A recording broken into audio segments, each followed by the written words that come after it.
They say there are two kinds of people in this world. Those who find themselves, and those who create themselves. Are you looking for purpose, or deciding it for yourself?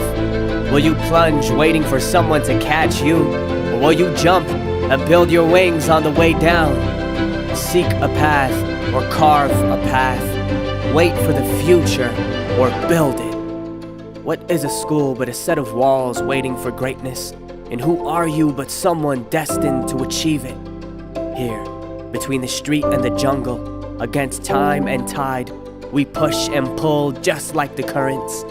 Our ocean of dreams will meet the odds ahead and rise above it all.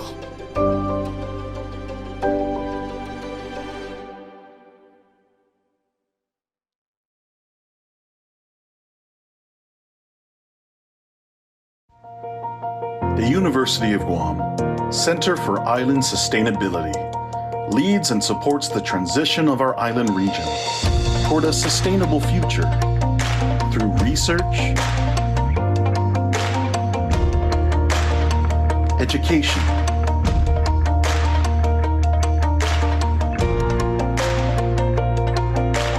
protection and preservation, growth,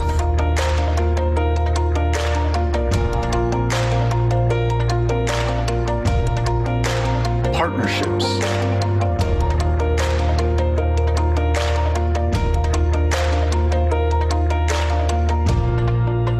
and inspiration.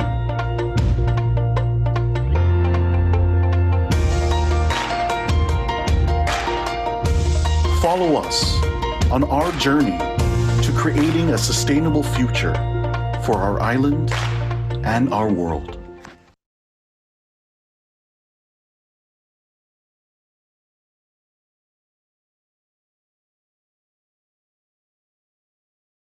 Series on island sustainability. My name is Lauren Swedell, and I'm the Guam Green Growth Coordinator from the University of Guam Center for Island Sustainability, and I'll be your virtual MC today. This is the 11th annual conference that UOG is hosting, and though the conference team and I wish we were all together in one venue, we are excited to have the conference virtually and meet people from all around the world. Please try using the chat box to say hi and let us know who you are and where you're from. Also, if you click on the three little dots in the top right of your image or video, you can edit your name to show where you're from, like mine displayed on the bottom left, to show your name and where you're from. The University of Guam would like to thank our conference partnering organizers, the offices of the Governor and Lieutenant Governor of Guam, and the Local2030 Islands Network. We would also like to thank all our sponsors: the Bank of Guam, UOG Sea Grant, Guam EPSCoR, Northern Guam and Southern Guam Soil and Water Conservation Districts, NSF Includes Seas Island Alliance, Pacific Solar and Photovoltaics, Pacific Islands Climate Science and Adaptation Center, GTA, Guam Energy Office, and UOG Endowment Foundation. Thank you also to strategic partners, Global Island Partnership, Hawaii Green Growth Local2030 Islands Hub, Micronesia Conservation Coalition, Micronesia Climate Change Alliance, and Island Innovation. And I'd like to acknowledge our university and local dignitaries who have registered. Please say hi to everyone in the chat box. UOG President Thomas Krise, Senior Vice President and Provost Anita Enriquez, Vice Provost Deborah Leon Guerrero, Vice Provost Rachel Leon Guerrero, UOG Deans Annette Santos and James Selman, UOG Faculty Union President Roseanne Jones, Faculty Senate President Mary Cruz, and UOG Endowment Foundation Director Katrina Perez. Governor of Guam Lou Leon Guerrero, Lieutenant Governor of Guam Joshua Tenorio, members of the Guam Legislature, Speaker Tina Muña Barnes, Legislative Secretary Amanda Shelton, Senators Joe San Augustin, Regine Bisco-Lee, Sabina Perez, Kelly Marsh Taitano, Therese Terlahi, Mary Torres, and Tello Taitagui. We are also pleased to have representatives from so many regional and international island organizations. Today is the first day of the conference. conference series, excuse me, and we will keep going every Friday at 9 a.m. Guam time for the next several weeks. Today we'll open with a moderated conversation with our conference co-chairs, the University of Guam President Thomas Krise and Governor of Guam Guerrero. Then we'll hear from a panel featuring environmental and societal leaders from Guam, Hawaii, New Zealand, and Grenada. They are all part of the Local2030 Islands Network, a group of islands that came together during the UN General Assembly in 2019 with a commitment to aligning local solutions to UN Sustainable Development Goals. The panel will discuss and share solutions, solidarity, and connections facing COVID-19 as island communities. Please stick around after the panels and we'll have a 30-minute virtual reception and do a little networking. Please get a 30-second elevator pitch ready and we'll be happy to call on some of you. Now, before we get started, let's do a couple quick polls. How many UOG conferences on island sustainability have you attended? For some of you, this might be your very first one, and if you have been doing the work for 11 years on Guam, you might have been to all of them. Wow, 4 people have been to all of them. That's amazing. And yep, a lot of people, this is their first time, so welcome to the conference. Okay, we'll go on to our next poll.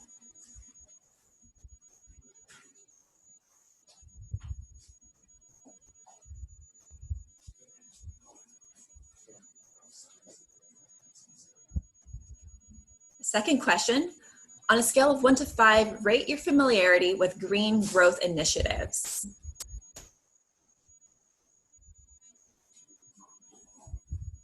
It looks like we have a pretty even spread coming, with most people right smack dab in the middle. This is great.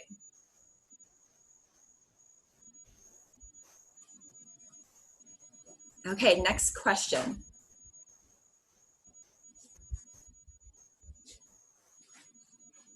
On a scale of 1 to 5, rate your familiarity with aligning local solutions to the UN Sustainable Development Goals, with 1 being not familiar at all and 5 being very familiar.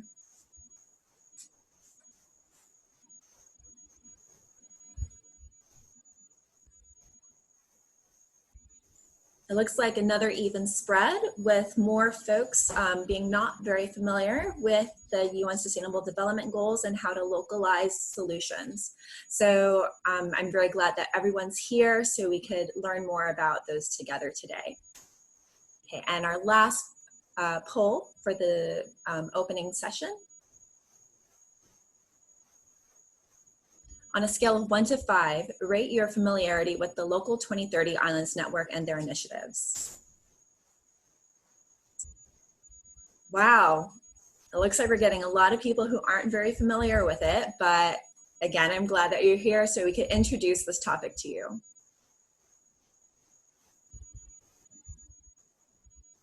Okay, that was great. That was just to see what folks in the room knew. And we'll do some more polls later in our virtual networking reception. Now, let's get started.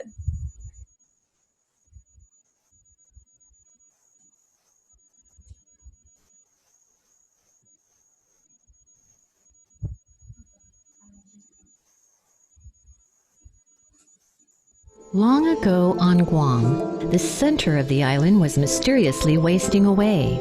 It was soon discovered that a giant fish was eating the land. The strongest men went out to sea to search for it, but over time could not find the fish. The women gathered together to help. They cut off their hair and wove it into a large net.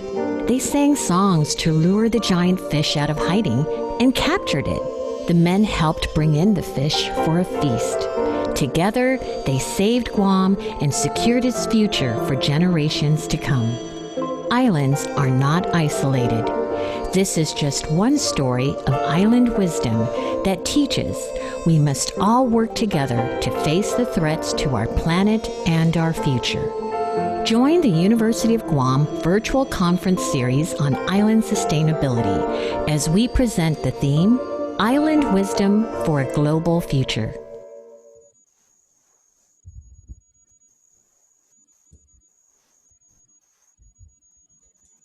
Hafa day, everyone, Again, welcome to the University of Guam virtual conference series on island sustainability.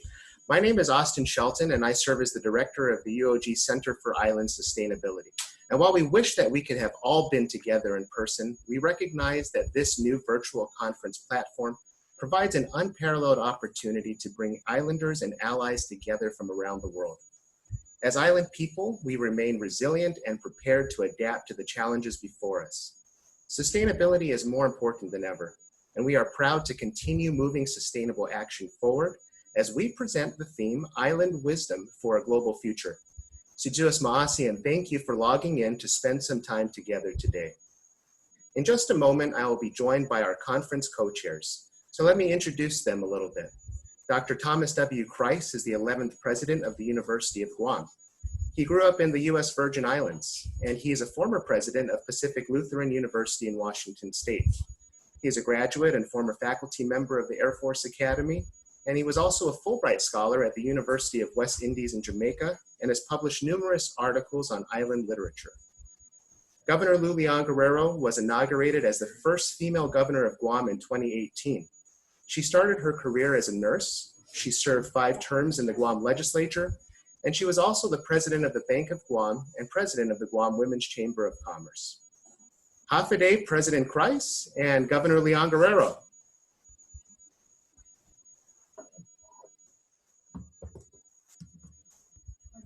To this. It's 309 participants. That's terrific. Half a day, I was muted, so I didn't get to chime in. So thank you, Austin, and of course the president and all the people that have brought this organization together. It is unfortunate that as a result of the pandemic, coronavirus, that we're in this kind of situation, because we can't really touch each other and hug each other, but I'm giving you air hug. Thank you very much, Governor. And so let's start the conversation. And with you first, Governor, could you please share with our conference participants a little bit about how Guam is doing during the COVID-19 pandemic and how your administration has been responding? Yes, we've actually been tracking this COVID virus since January, February, and when we finally have the reality that it has infected our island, we responded very quickly and responded very discipline-wise. We responded very aggressively. We put in measures that we can then contain our virus.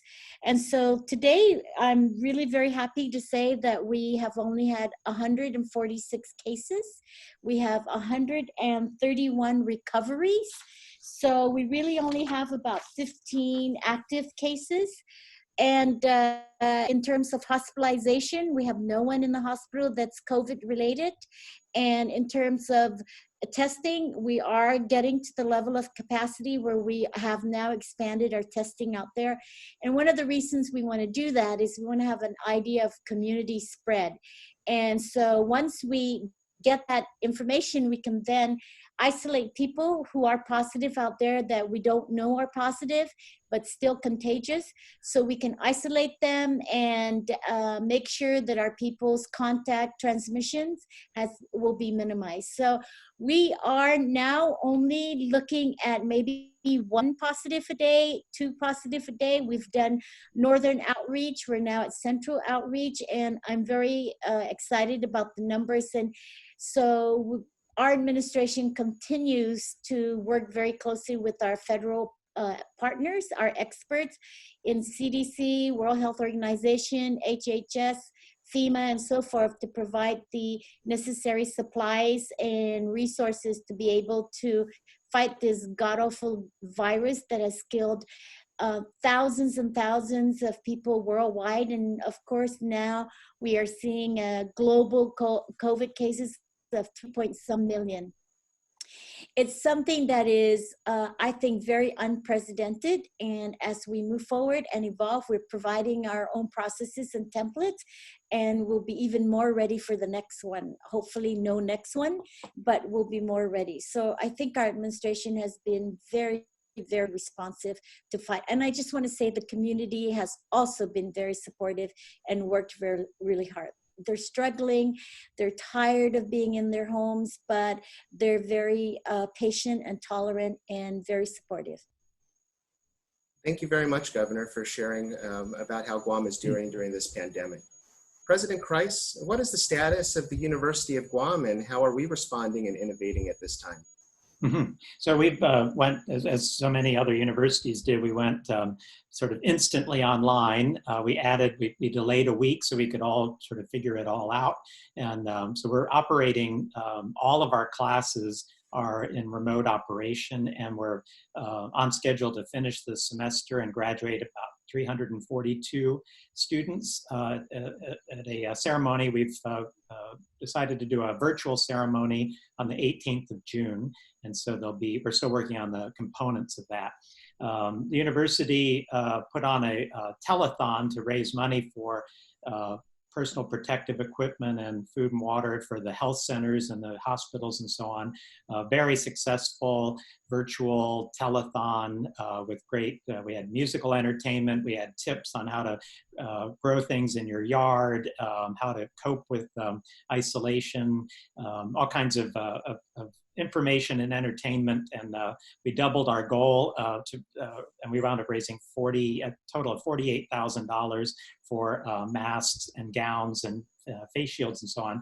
So that's been, a lot of activity going on in the university, a lot of logistical support for our for the nurses, so our nursing faculty and many of the students have been involved in the call centers and at the health centers and so on, so that we've created a logistical operation taking donated food. We have chefs from Guam Community College and from restaurants across the island who volunteer their time to cook, and then cooking the donated food. And then we've got teams of UOG people driving the food around to deliver 275 meals a day to support all of the health activities. So there's been a tremendous amount of activity going on, even though much of it's going on in individual houses and apartments and so on. So it's been a very good experience for seeing how supportive people are in the university and across the island. And we've also been meeting regionally, the presidents of the regional colleges in Micronesia and also including American Samoa. We've been meeting every other week to sort of compare notes and see what we can do. The telethon helped us figure out how to do some of the elements of a virtual commencement. We heard from American Samoa that they had a measles outbreak in the fall and they had to shut down for 3 weeks in this very same manner. And so they postponed their December graduation to May, and now here they're in this semester, and they've had to delay the May graduation. So their advice to us was try to do something virtual, even if you have the virtual graduates eventually do an in-person one, which is, of course, will allow that to happen too. So it's been great comparing notes. I think there's a lot of good coming out of the what we're learning about the online education and the ways to take fuller advantage of the connectivity among our islands. So I think there's a lot that can come out of this. We're learning a lot. Despite how hard this is, I think there's a lot of good that can come of it.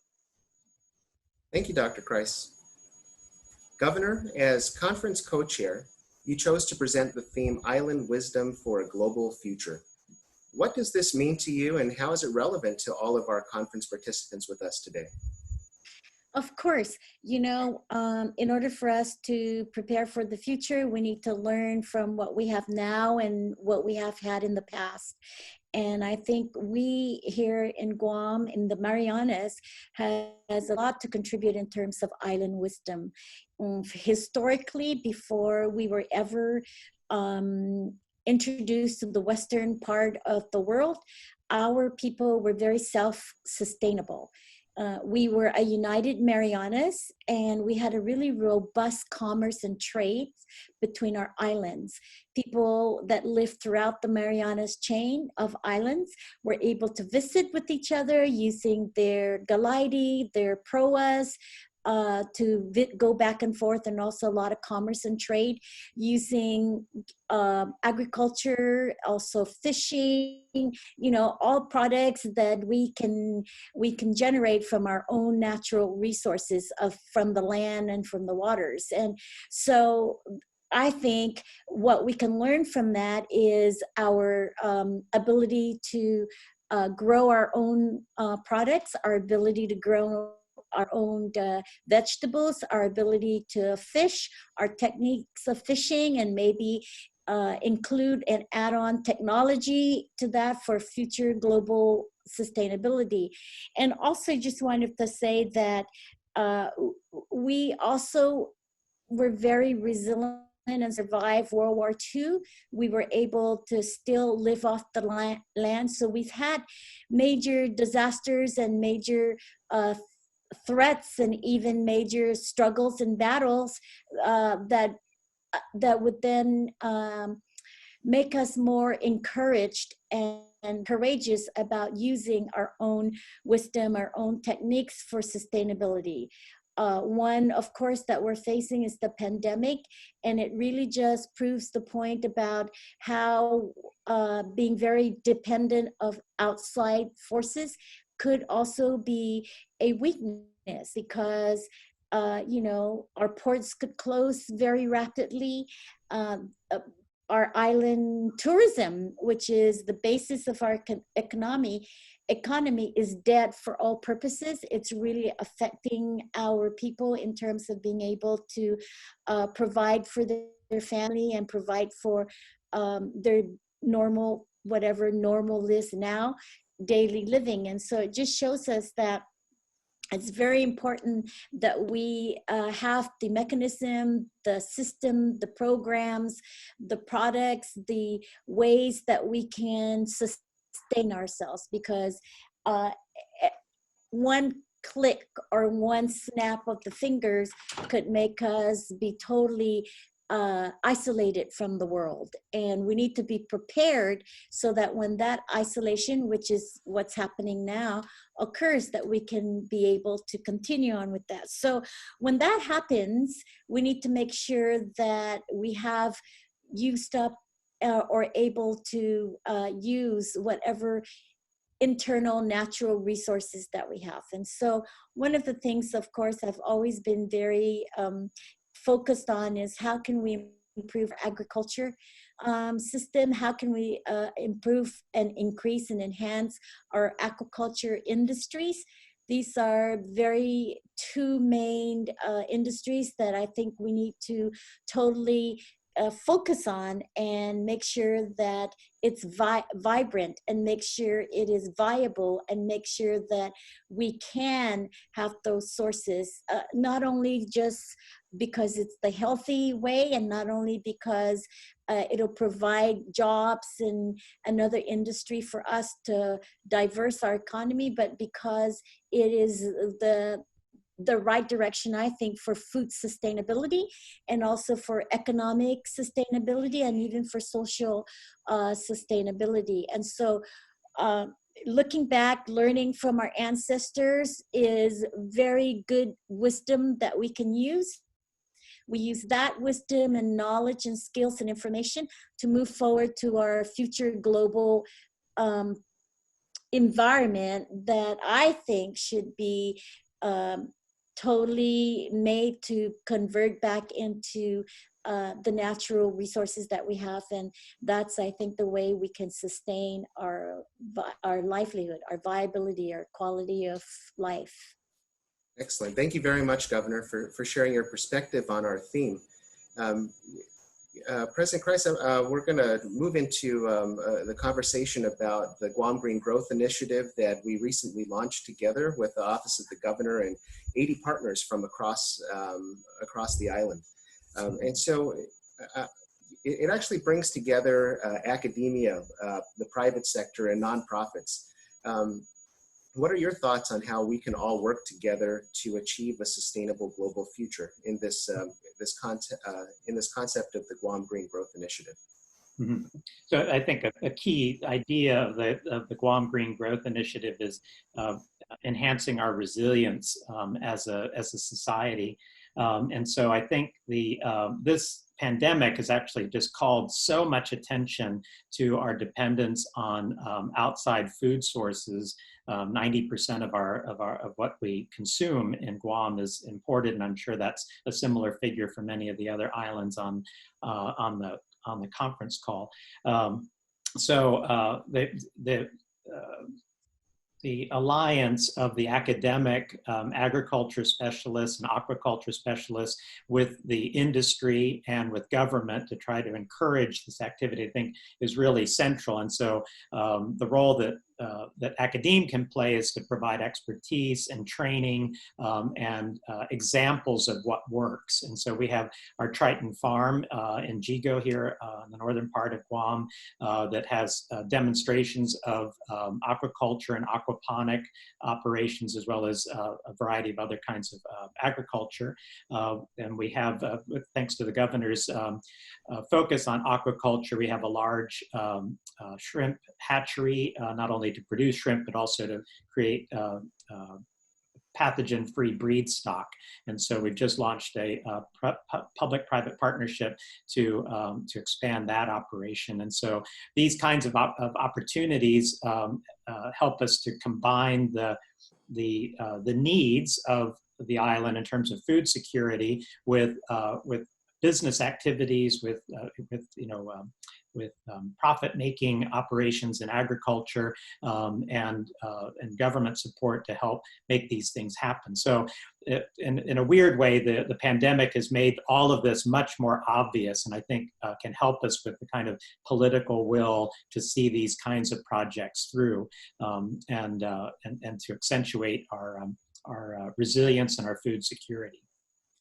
Thank you, President Krise. I just have one more question for the governor before we move on to the next panel with the Local2030 Islands Network, where we can discuss more in detail these types of concepts. But Governor, our university and the Center for Island Sustainability is really pleased to be partnering with your administration and over 80 working group members around the island on Guam green growth.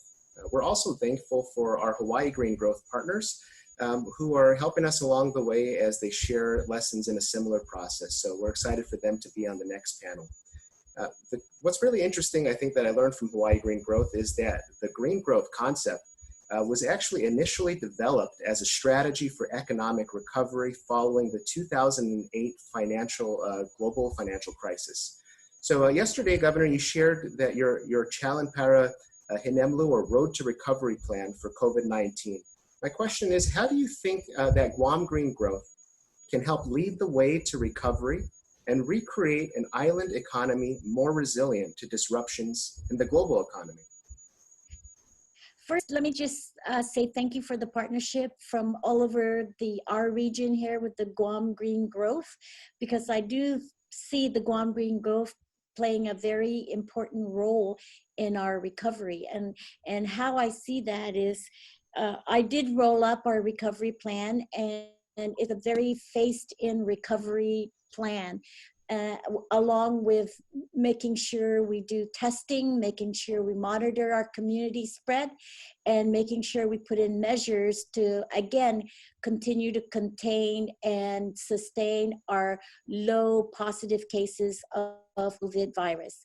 And so as we move along from phase 1 to phase 2, phase 3, one of the biggest challenge for me is how do we rebuild our economy, especially our tourism economy, which is very dependent on outside travel, outside migration. And how do I protect the safety and health of our community and still bring in outside,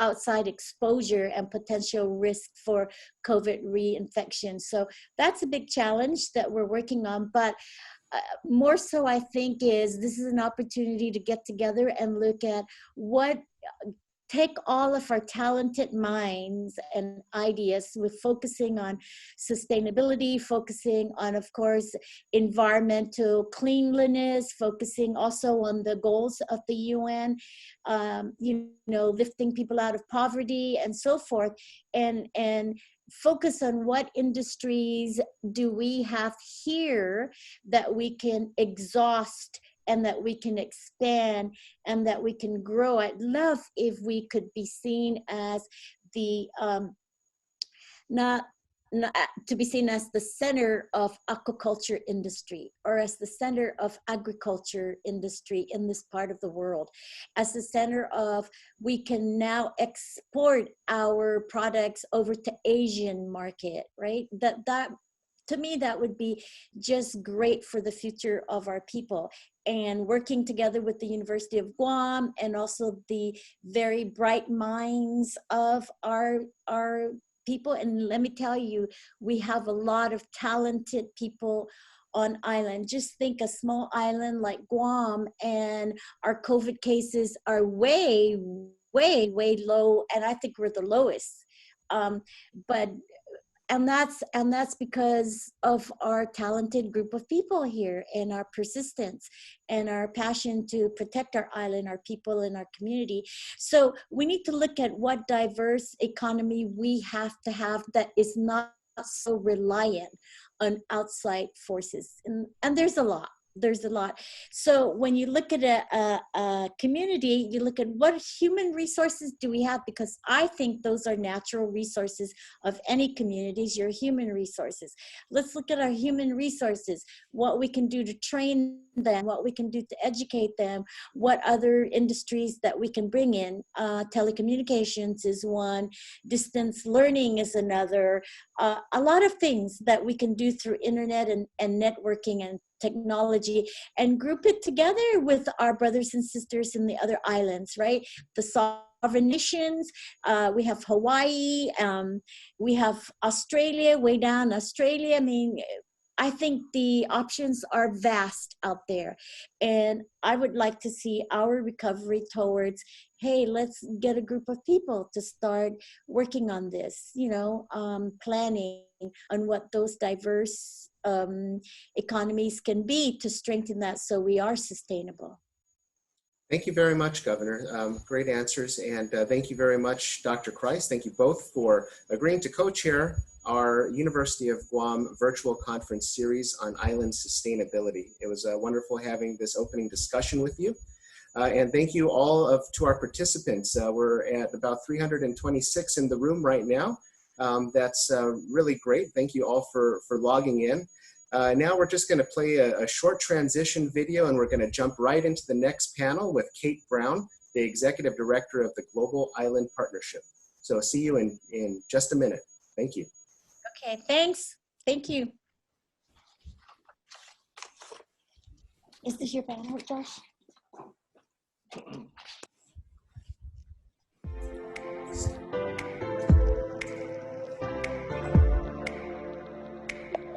Our local talent is there to make all this happen, and that's why you're all here. And I appreciate your time and your effort in making this happen, because climate change is a serious event in this part of the world. Our island is now at the global forefront, ensuring our planet's sustainable future. The diverse thoughts, perspectives, and experiences of our island are represented here today in all of you. You contain the imagination and creativity for the necessary innovation and collective action that we need to achieve a sustainable future.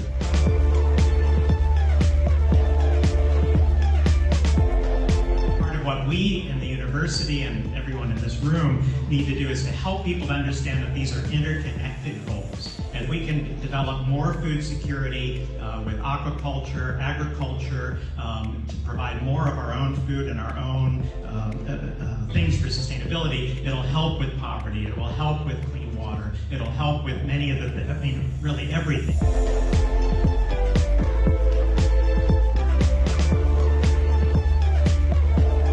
Align what what you're doing in your agency or in your organization with the goals. Part of it is an exchange so that we can see what each other are doing to add value to what is going on, to identify some indicators that we can, some measurements of success as we drive towards adopting and meeting the goals of the United Nations.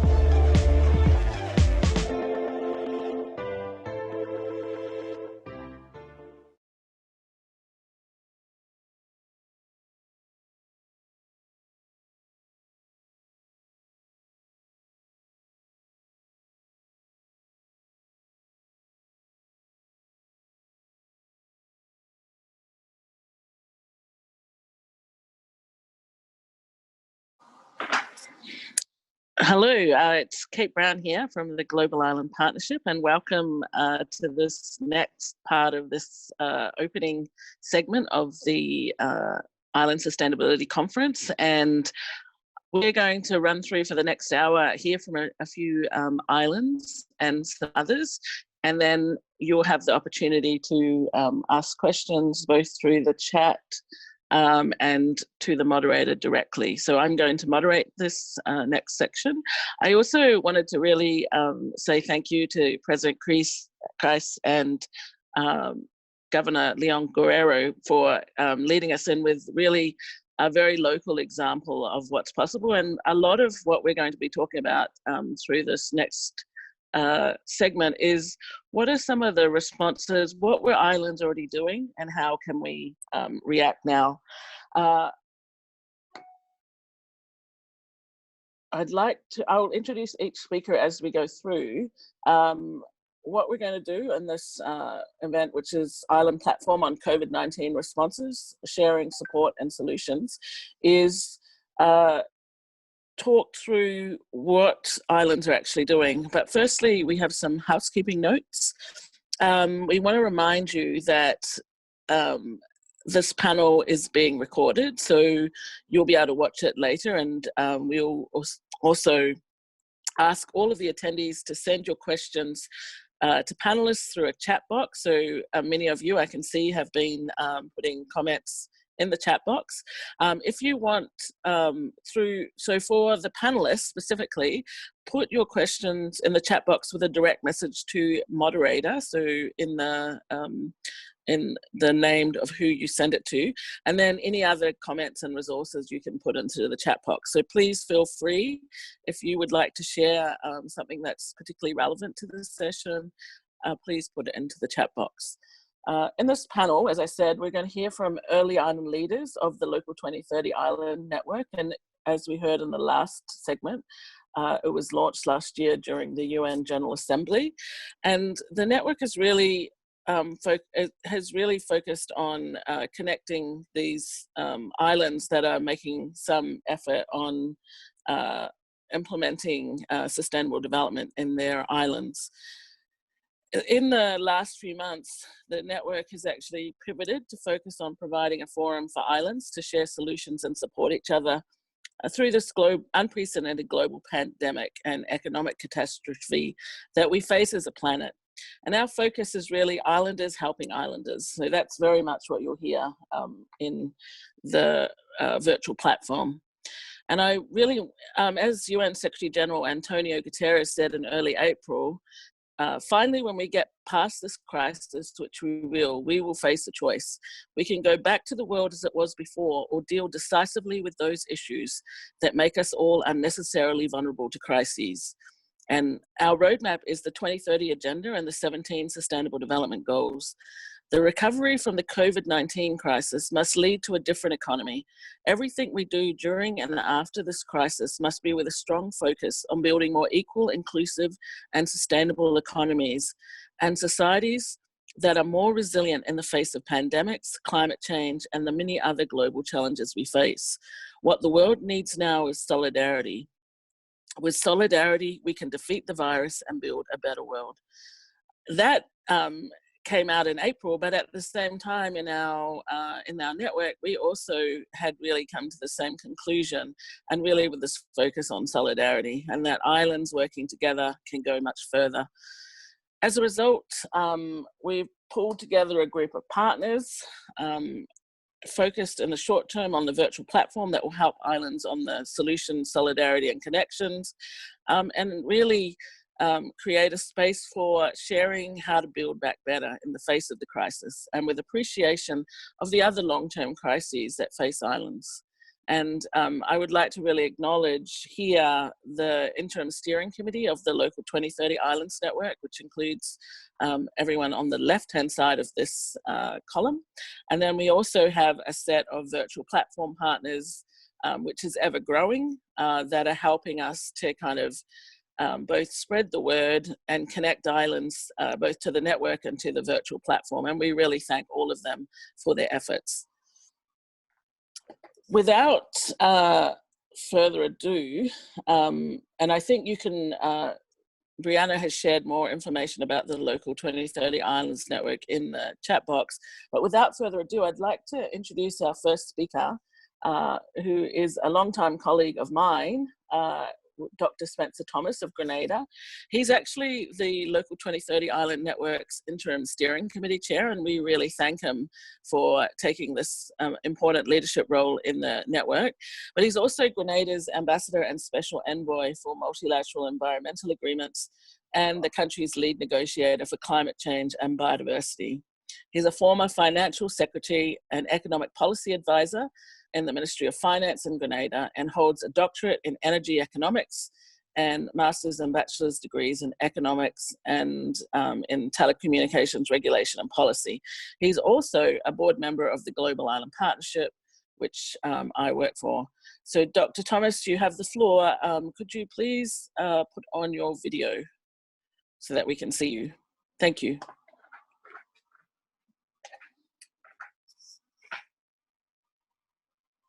Okay. Yes, got it. Perfect.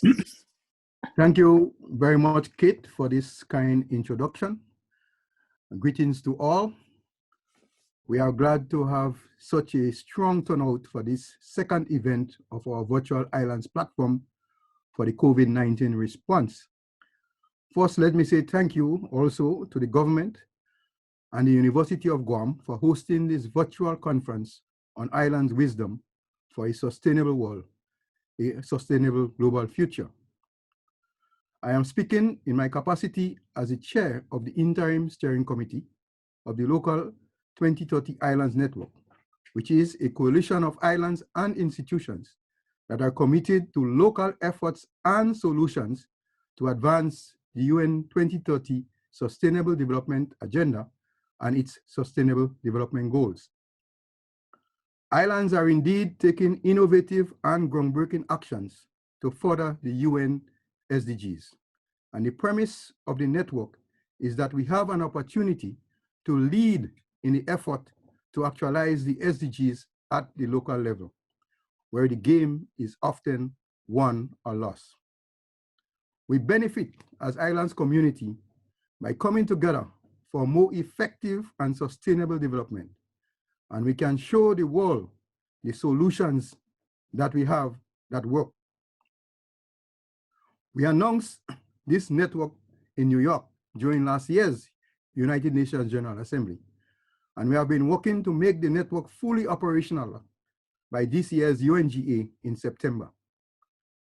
Network members commit to 4 principles. 1, developing their own local goals. 2, strengthen public-private partnerships. 3, measuring sustainable development goals progress and taking concrete actions. In the meantime, in many aspects of our life now, COVID-19 has led us to modify our plans. In this time of unprecedented challenges and uncertainty, islands could use a space to come together for mutual solidarity, support, engagement, sharing, and solutions. While the immediate need is to secure lives and livelihoods, we also need to put in place plans for recovery and for resilience. We are all islands and are unique in many ways, but we are have the same issues and the same problems. The problems and issues that we face are common. It will be very beneficial to hear how our colleagues are dealing with these challenges, what questions they are asking, and what they see as a pathway forward. We didn't intend for this platform to focus only on epidemiological questions, but to the impacts to sectors that are already dealing with longer-term sustainable challenges. We circulated a questionnaire prior to our first session, and the responses made it very clear that in this global emergency, islands can still keep their eyes on the longer-term sustainability challenges. We believe also that we had some webcasts. We focus on the longer-term challenges and how to get out of it. We also asking the questions how the crisis can be used, how this crisis can be used as an opportunity, both to strengthen our resolve to tackle some of the major issues that we are facing now. Issues like climate change, issues like ocean degradation, loss of biodiversity, unsustainable development, and how to recover from these in a sustainable manner. We launched our last web last week on the impacts of COVID on the tourism sector, which is devastating many of our economies in the short term. And where so many of us know that we need to put ourselves on a better and long-term sustainable path. And I echo the sentiments just made by your governor on this issue. The report on this webinar is available on our website. The large and enthusiastic turnout validated our proposition, and it was striking how many participants were eager to translate the crisis into opportunity. Today, we are going to hear from some of our colleagues involved in the platform and the Local2030 Islands Network about the challenges and plans for the future. Let me just take 1 minute in closing to just bring a perspective from Grenada. In Grenada, as we reel under the continuing state of emergency with the lockdown that we have been going on for weeks now, as we seek to address the loss of biodiversity, as we seek to prepare our national determined contributions in response to the Paris Agreement, and as we continue to reel under socioeconomic constraints of fiscal imbalances, high external debt, unemployment, the closure of the tourism industry and other productive sectors, the loss of livelihoods, etc., etc. As we seek to do all of this, we are reminded of a very active 2020 hurricane season, which begins in a few weeks' time. This network of islands, therefore, is indispensable to our journey and is critical for forging the alliances and solidarity to build the national resilience necessary to address our development needs in the context of the Sustainable Development Goals, and to ensure that we fortify islands' practices and responses to those external threats. So I want to stop here and thank you very much for this opportunity to introduce Local Islands Network to you, but it is very important in my view, and it is a very critical wheel in our response going forward to whatever crisis that we might face in the future. So thank you very much.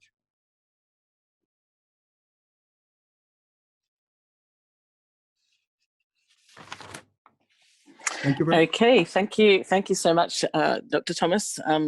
You have really hit it out of the park with those remarks. Thank you. We're going to move now from the Caribbean over to the Pacific, to Hawaii, and I'd like to introduce Celeste Connors, who is the Executive Director of Hawaii Green Growth. She was formerly the Director for Environment and Climate Change at the National Security Council and National Economic Council in the White House, where she helped shape the administration's climate and energy policies, including the Sustainable Development Goals. Prior to joining the White House, she was a diplomat in Saudi Arabia, Greece, and Germany, and was a faculty member at the Johns Hopkins University School of Advanced International Studies. She is a senior fellow at the East-West Center and also a board member of the Global Island Partnership. She grew up in Kailua, Oahu in Hawaii, and I'd like to ask her to take the floor. Thank you so much, Kate, and aloha, everyone. Greetings from Hawaii. I also want to thank the governor and the University of Guam for just hosting an extraordinary summit. Really delighted to be part of this real demonstration of unity of island economies, and excited about the launch of the COVID platform and the Local 2030 Island Network. Hawaii Green Growth, Local 2030 Hub, together with GLISPA, serve as the secretariat for the Local 2030 Islands Network. And island economies, really like other islands, benefit from thousands of years of systems thinking through sustainable resource management. Spencer shared the network's 4 principles, which are really important. It's a political commitment, which we saw today. Public-private partnerships and the ability to measure progress so we know if we're achieving our goals, and implementing concrete actions. These have been integral to providing the framework that allows Hawaii to pivot in response to the COVID-19 challenges. I also just want to congratulate Guam on the launch of Guam Green Growth, and Hawaii Green Growth is so delighted to be working together with them and really building a drumbeat around green growth. And as we were talking about green growth before the panel, I was reminded how green growth is inherently an economic recovery strategy.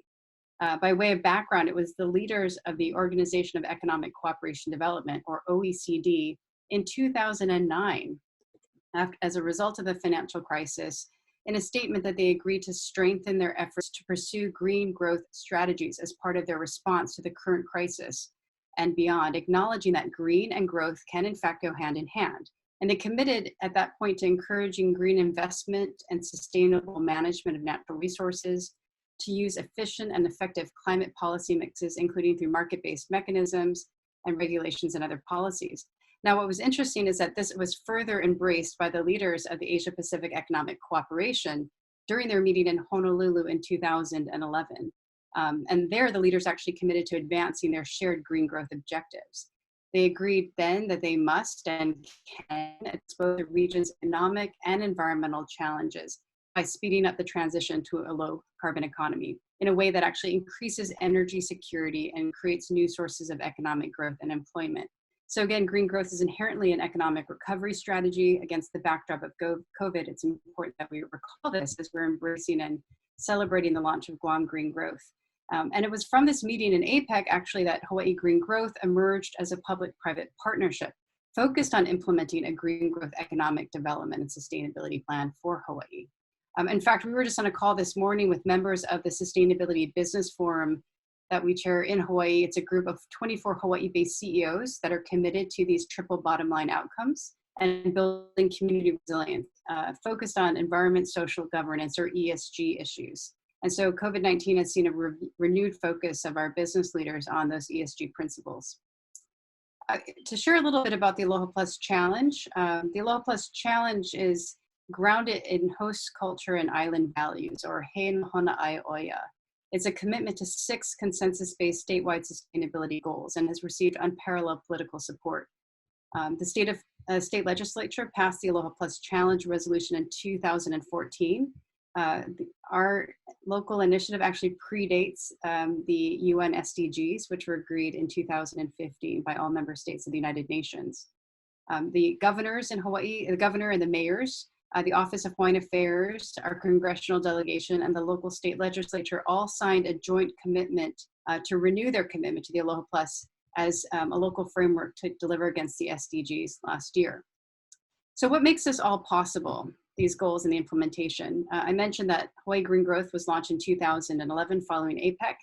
It is a public-private partnership committed to advancing economic, social, environmental goals. This is a snapshot of some of our partners. You can see the diversity of the partnerships in there.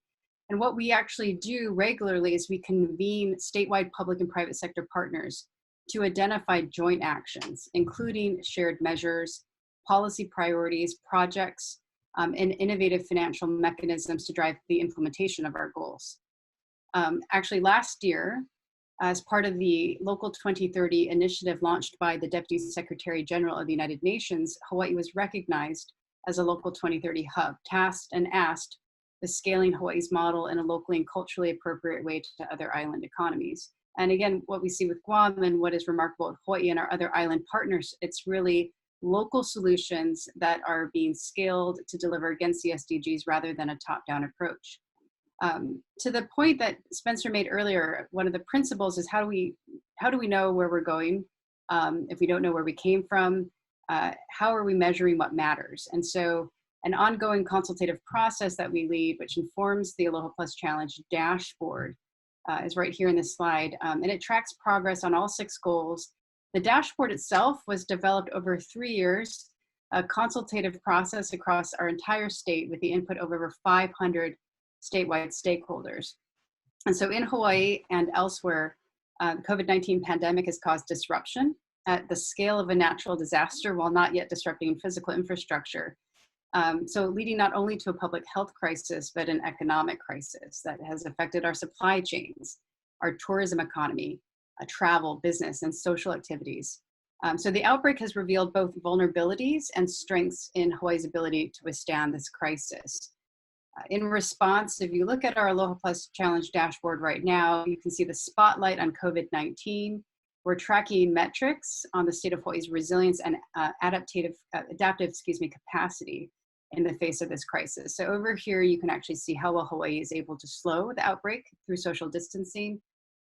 Also here, how communities in Hawaii have responded with Aloha through volunteerism, virtual volunteerism.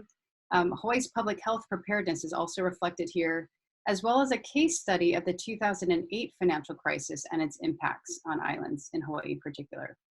So the dashboard, together with an ongoing convening of Hawaii's hubs of 3 working groups in our business forum, will inform the recovery and the implementation of projects aligned with Principle 4. So I'll stop there now. I look forward to a rich discussion with our colleagues. Hawaii is so delighted to be part of this, and we really want to congratulate Guam and other partners. Thank you. Mahalo.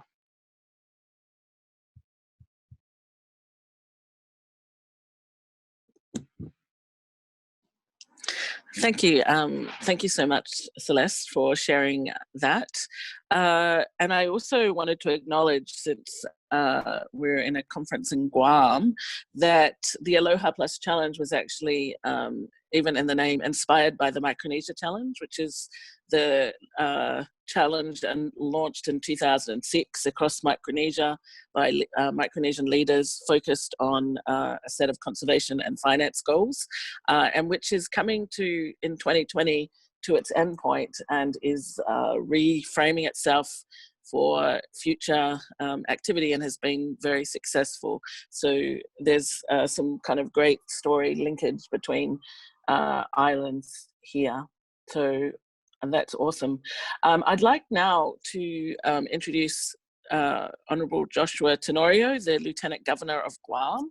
He's the 10th elected Lieutenant Governor of Guam and has served a number of roles in government, including as Deputy Chief of Staff to the Governor, the Chief of Staff and Senior Policy Advisor in the Guam Legislature, and Legislative Assistant in the US House of Representatives. Among many roles, he has led disaster response and recovery efforts as the Governor's authorized representative to the Federal Emergency Management Agency for a range of typhoons, and also the 2001 earthquake. He brings experience from the private sector in Guam's construction, media, and automobile industries, having served most recently as Vice President of Guam Autosport. And he has a range of other roles, as we can see here in the territory. I'm very happy to give you the floor, Lieutenant Governor Tenorio. Half a day.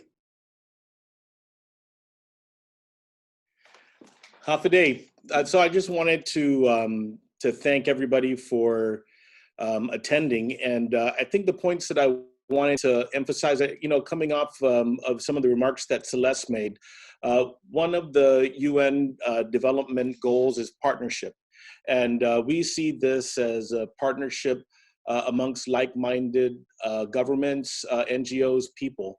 And I think that especially now that we're dealing with this COVID crisis, I'm real confident that island communities are able to respond and move things forward in a new normal much faster than others would. And so the reason that Guam, the government of Guam decided to embrace this movement and to join the network really was to try and align what the reality is of Guam and Micronesia versus what we've been traditionally seeing. Of course, Guam does not have a seat at the United Nations. We are part of the insular area of the United States. But in reality, we are the hub of communications, education, research, and commerce in Micronesia. We play an active role, and Guam should be playing an active leadership role in the area of climate change and in the area of adopting and embracing the United Nations Sustainable Development Goals. And so we see this, and I think one of the other things I want to mention is, I think the leadership that the governor and I provide includes empowering change agents. And that's what we did with the University of Guam Center for Island Sustainability, and what we continue to do to try and, from the bottom up, encourage and empower change agents, both individuals, nonprofits, and sectors in the government, to lead change and lead to improvements. Like other islands, we face challenges in food security, and our governor spoke about that. But very basic issues, clean water, solid waste, making sure that we have goals to increase education achievement, to lower involvement in criminal justice, to have better health outcomes, especially for those that are indigenous, who are often the ones that have the worst health outcomes.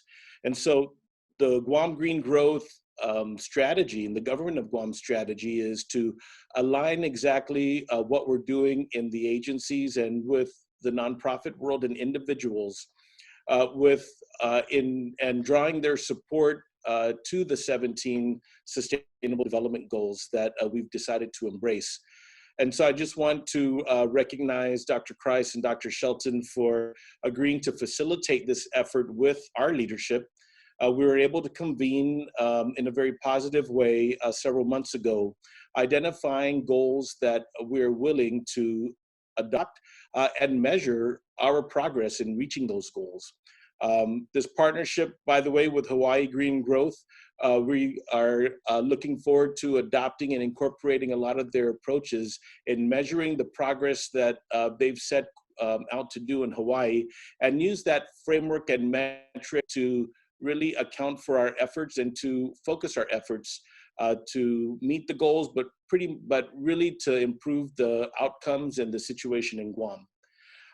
And so the other thing I wanted to mention is that let's not forget that native or traditional science and technology caused the Pacific Islands to be populated. It was the superior navigational experience of the Pacific Islanders, and especially the Micronesians, that were able to populate the vast Pacific at a time when we are compelled to use this form of technology. We must use this form of technology to tap on our inherent knowledge base in our traditions in order to inform what really works in an island. And so I want to just encourage people to follow this movement. I encourage other island governments, despite their political status, to join the network. And I would invite the nonprofit world and those individuals who are willing to be change agents to join this movement. And now is the time. We have a new normal. There are a lot of uncertainties, but as islanders, we know we always come together and we find the solutions that best fit our own societies. And so I'll turn it back to the panel. So thank you very much.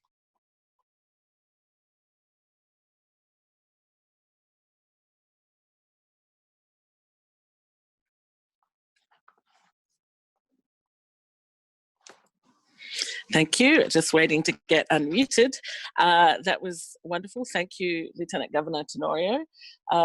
Indeed, I think much of this network is based on this idea of both the traditional knowledge and the knowledge we had previously, but also what islands are discovering as we face this crisis. And so we want to make sure that we're able to share that.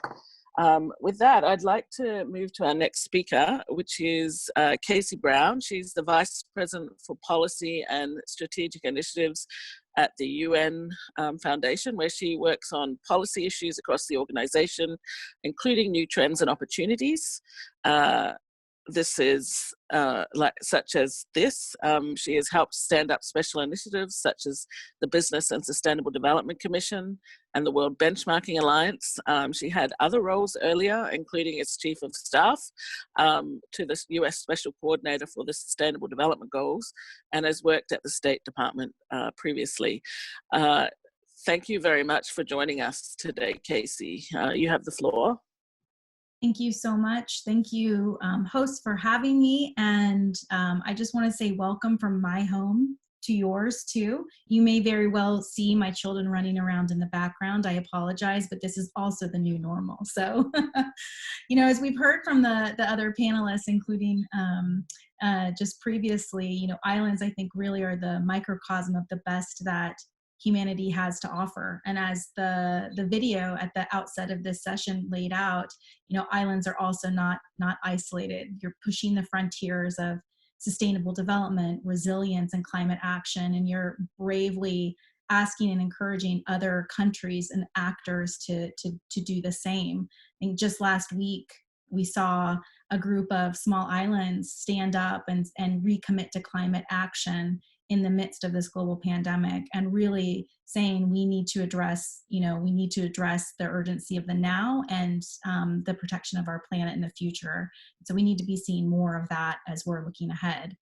But also, as the governor laid out, we know that this pandemic exposes and exacerbates the vulnerabilities and inequalities of the world, and that is especially acute in some of these small island states, and really it compounds these challenges.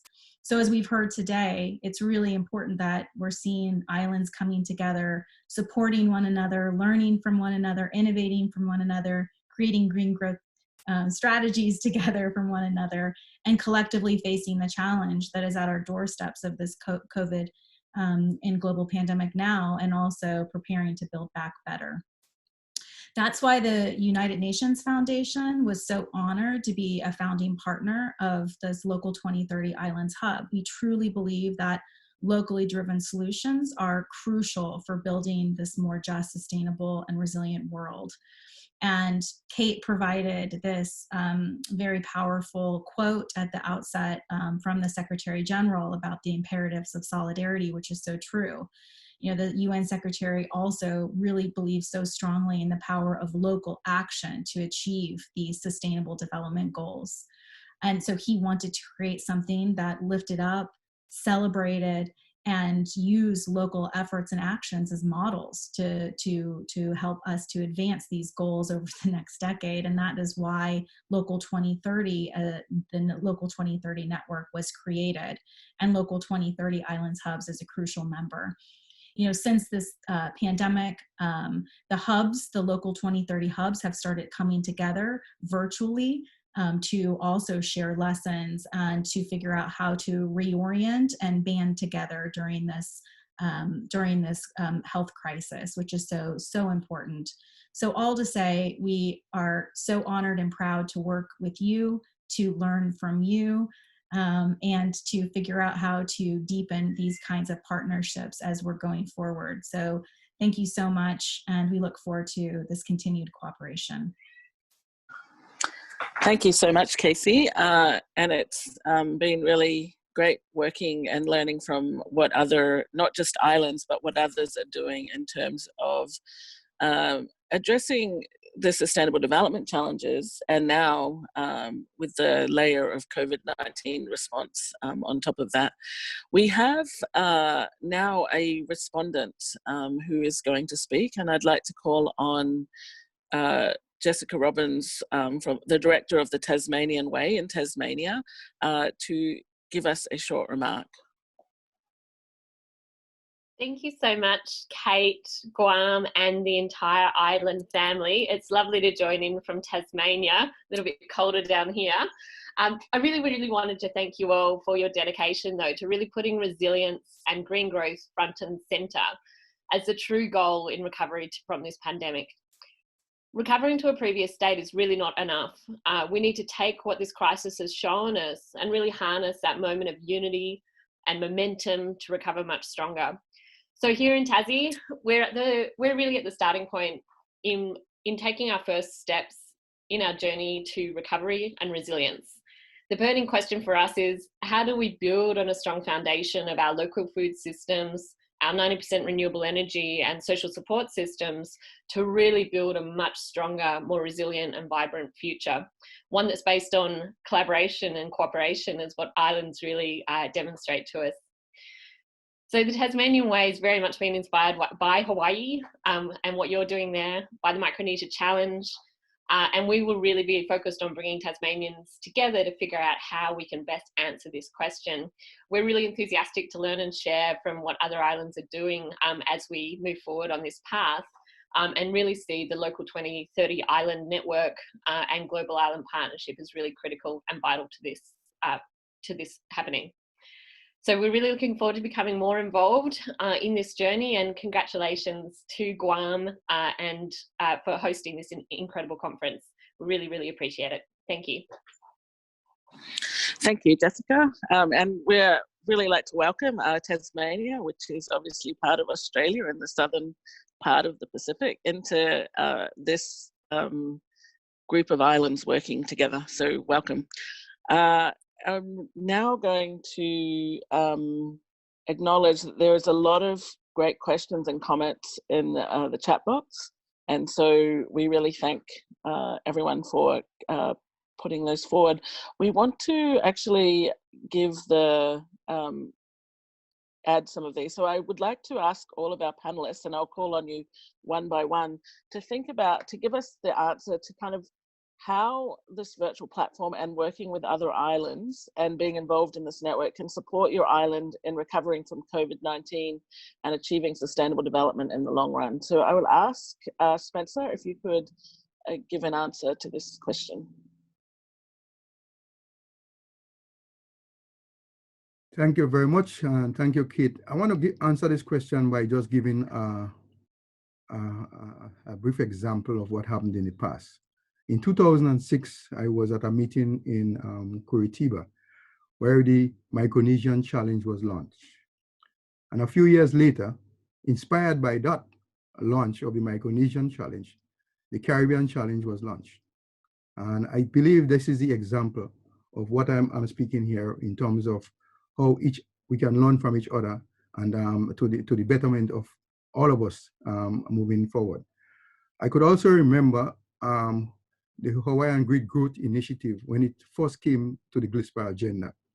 And now today we are seeing that ecology and economy are not fighting each other, but they could work together.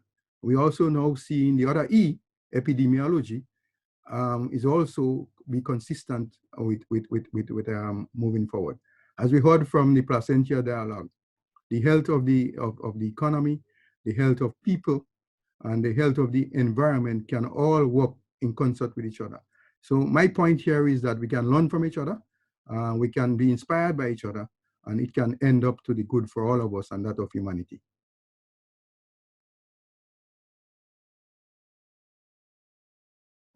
Thank you, Spencer. And Celeste?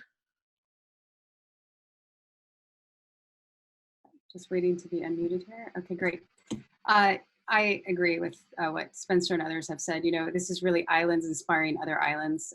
For Hawaii to be part of this network and Hawaii Green Growth is absolutely that. It is that narrative arc of the Micronesia Challenge, inspiring the Caribbean Challenge, inspiring the Aloha Plus Challenge.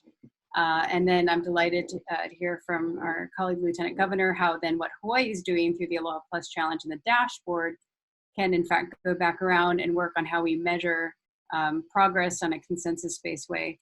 So that's one, sort of three things. This idea that together as islands, we are as powerful as any major economy and have a strong voice. And if islands have solutions, scalable solutions, we are compelled through these networks, like the Islands Network, to share these solutions to scale them, because our very existence depends on that. So we're very committed, very motivated. We are compelled to act. The third thing I would say is just who better to lead this movement in a post-COVID crisis than island youth. And so I'm so inspired by what we heard from the president of the university and others, that it is the youth on islands that inherently understand sustainability, inherently understand the connection between ridge to reef and everything in between, and people to nature. So I would really love to see, for Hawaii at least, this network uplifting island youth. Thank you. Thank you so much, Celeste. And Lieutenant Governor, what would you like to contribute? I think I wanted to maybe point to one alliance or partnership that has already worked during the crisis. There's a very strong collaborative amongst the Pacific, or at least the Micronesian and the US affiliated Pacific Island public health officers. And so we are considered a regional testing facility, and early on, and to a limited extent now, we have been processing and doing some of these COVID tests for everybody else in the Micronesian region, except for the Marshalls, which are doing it with Hawaii. But that framework, that very strong collaborative framework that has been built up for many years by the public health officers, also allow us to address regional issues. I wanted to go back to the reason why I came to the launch rather than the governor last year was we just had experienced a dengue outbreak on Guam. And for those of you that are monitoring public health and climate change, you'll know that dengue fever is a public health concern that has been escalated by climate change, especially here in the Southern Hemisphere, the lesser developed countries. So that kind of sharing and that kind of data exchange and really just sharing the data on illness and public health issues help us make decisions and facilitate some decisions about opening up. Something I want to maybe telegraph in the future, we're talking with the Northern Mariana Islands already about maybe establishing a travel bubble within the Mariana Islands already. You can see that happening in different regions around the world, where as soon as they see some positive public health data, they start trying to expand the area of travel. And obviously the first place that we would probably look to are just within the Mariana Islands. And then the last thing I wanted to say, and I didn't get a chance to talk about this I forgot to mention it, is let's not forget that the first goal of the UN Sustainable Development Program is eliminating poverty. And I feel that all of the islands, because of mass tourism and the introduction of technology and all sorts of things, has created or has not resulted in shrinking of the socioeconomic divide within the islands. Many places have a widening divide between those that have and those that haven't. And one thing I think that we can collectively do in this framework and within the region and the world is remembering that all of this, again, is a lot of this work should be based on trying to eliminate poverty and address those things. So that's what I had to offer. Thank you so much, Lieutenant Governor. That's awesome. Casey, what would you like to share?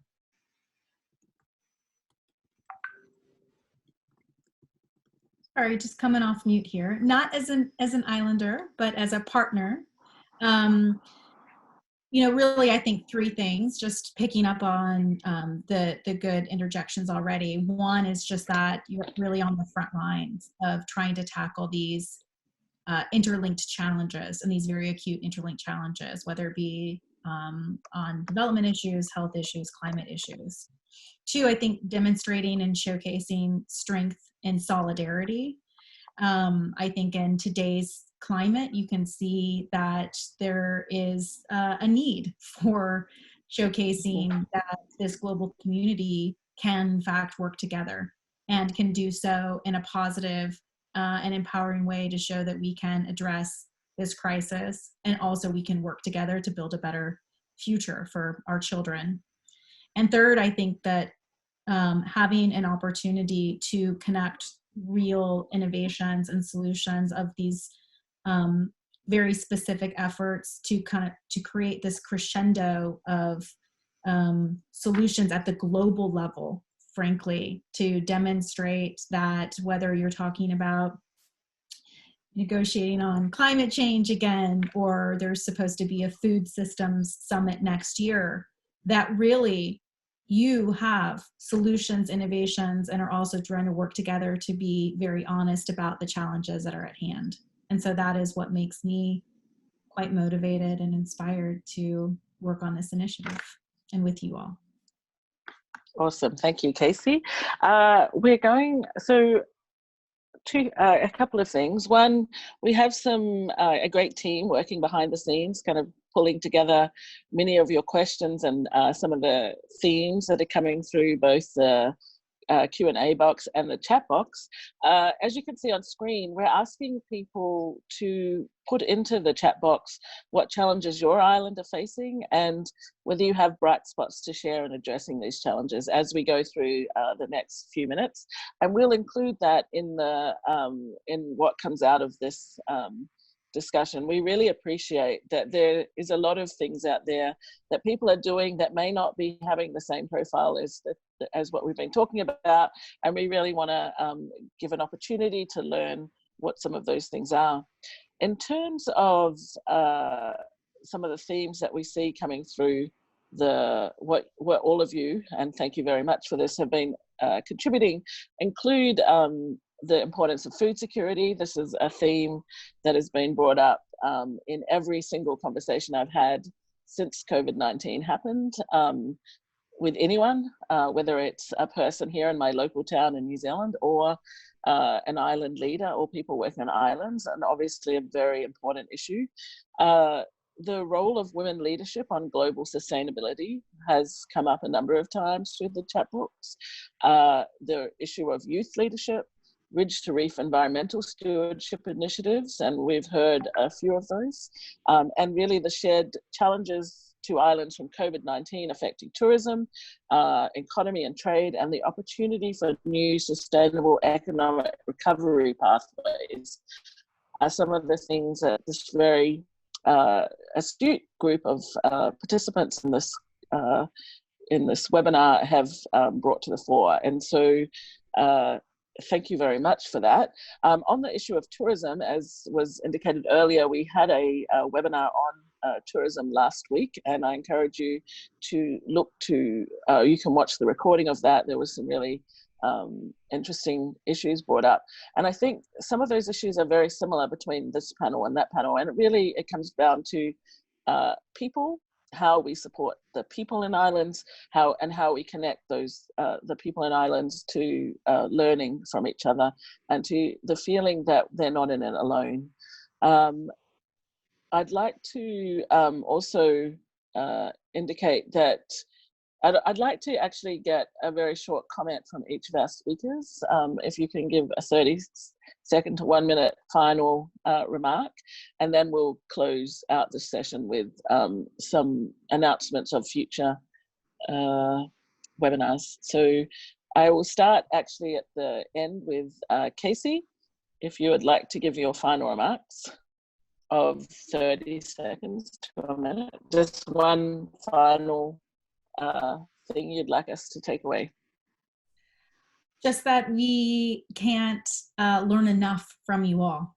And so want to really thank you for your time. And I think that continuing to lift up what you're seeing as successes and how we can be working across societies and across boundaries to address these common challenges that we have. We want to hear from you. So we look forward to working with you. Awesome, and thank you. And we really appreciate your efforts to amplify the voice of islands into the global community. So thank you for that, Casey. Lieutenant Governor Tenorio, what are your final closing remarks? I'd just like to point out that with this global crisis, it really compels us to understand that we are moving into a new normal. And when there is a big situation like this, I would say that it creates pathways for innovation. And I'm very confident that we have individually in our island and collectively as a movement, a lot of talent that needs to be harnessed and needs to be empowered.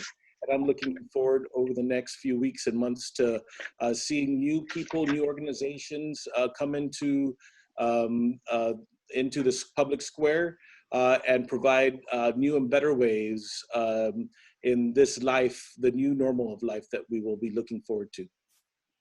Thank you, Lieutenant Governor. Very wise words indeed. Celeste? No, thank you, Kate. I think really this comes down to leadership and partnerships among many things we've heard today.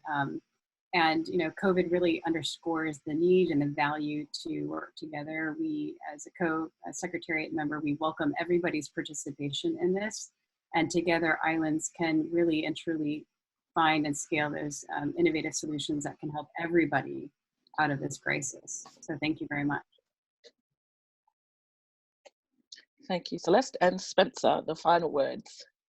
Well, I think I will echo that was just been said by Celeste. It's about island leadership, in my view, on the global sphere.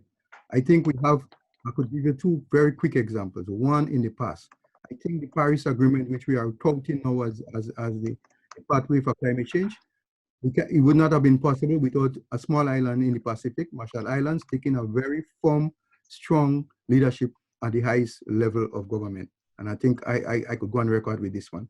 And now we are seeing the leads changing the agenda for going forward with respect of climate change and ambition that is required with the last held Placentia dialogue.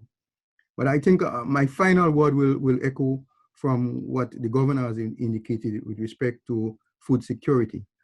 I believe that islands can be a laboratory for examples of the food security issue. When I grew up, they had a saying, eat what you grow and grow what you eat. I think this could be exemplified on islands more than any place in the world. So we can really give the world some issues with respect to food security. Thank you very much. Thank you so much. And thank you to all of our panelists. This was a very quick and high-level snapshot of what they're doing, and we will be very happy to share more information on specific examples. We have another virtual convening on the 14th of May at 6 p.m.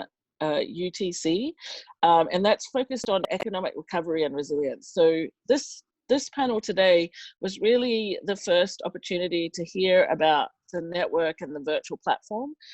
This next one is really much more a deep dive into what a number of islands are doing in terms of economic recovery and resilience from COVID-19. We are confirming speakers, and we really look forward to inviting all of you to join in 2 weeks with us. We really wanted to thank the University of Guam and the government of Guam for working together with us on this first webinar and as part of the Center for Island Sustainability's Island Sustainability Conference, and also to all our partners, to all the speakers. Wonderful, I'm really inspired. I think hearing the situation of people dealing with some of these issues is amazing, and I thank all of you for sharing so openly. I'm going to hand over, as Austin said earlier, that we will now have a half hour of networking. I will hand over to Lauren Swidell, who is the Guam Green Growth Coordinator in Guam, and she will take us through this next 30-minute session. Thank you, Lauren.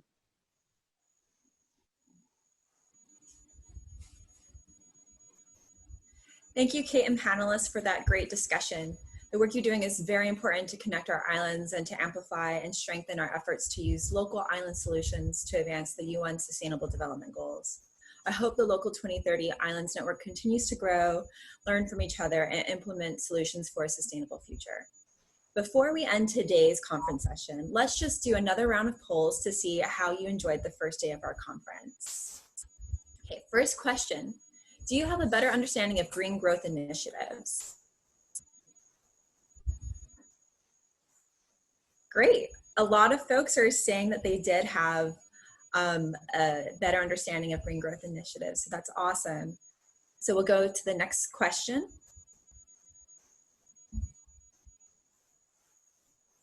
On a scale of 1 to 5, how interested are you in starting a green growth initiative in your country, state, or territory?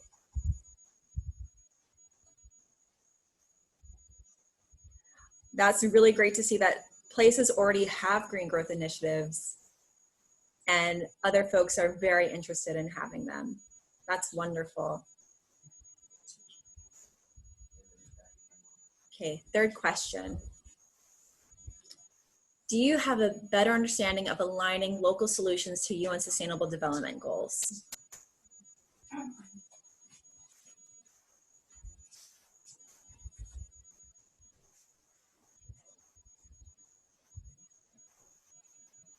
Great, we see a lot of people saying yes.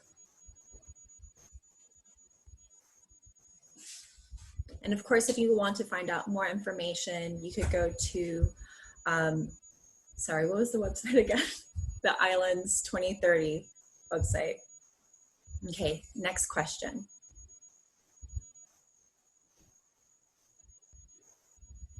Do you have a better understanding of the Local 2030 Islands Network and their initiatives?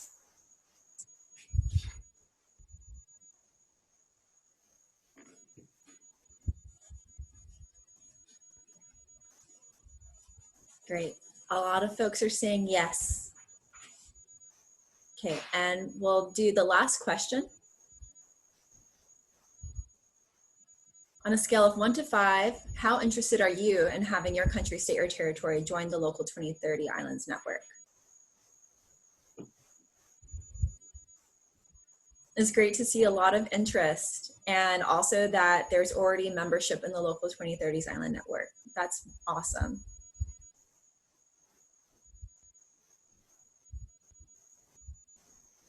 Okay, that wraps up our poll. Thank you all for attending the first day of the University of Guam Virtual Conference Series on Island Sustainability. Next week, our speaker will be Hank Rogers, Tetris entrepreneur and champion of clean energy. Stick around for the virtual reception, and if you can't, I hope we'll see you next week. Same time and same place. Sizuas Maasi, and have a great day.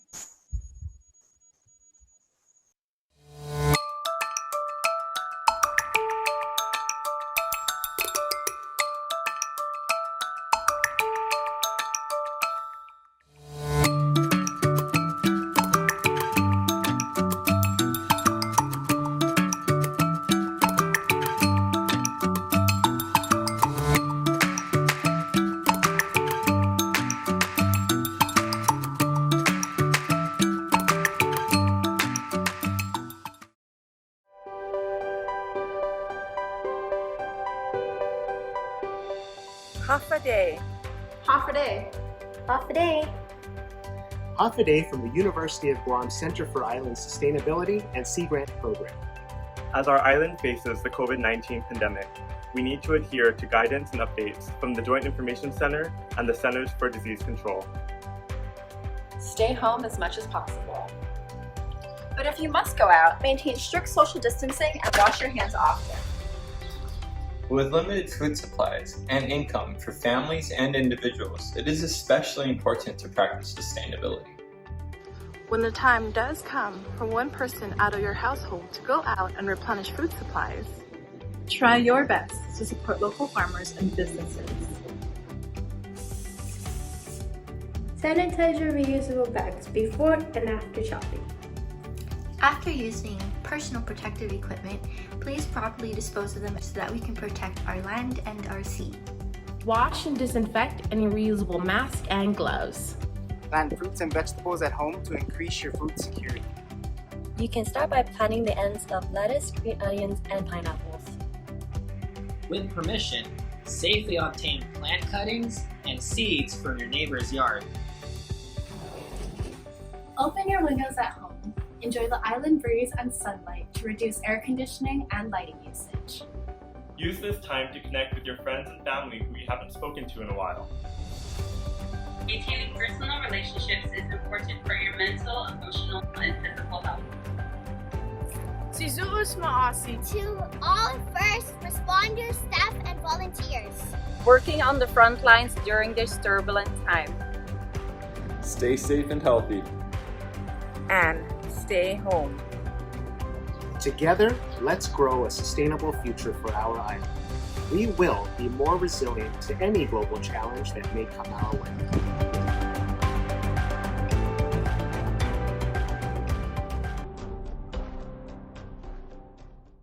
Hafa Day, everyone.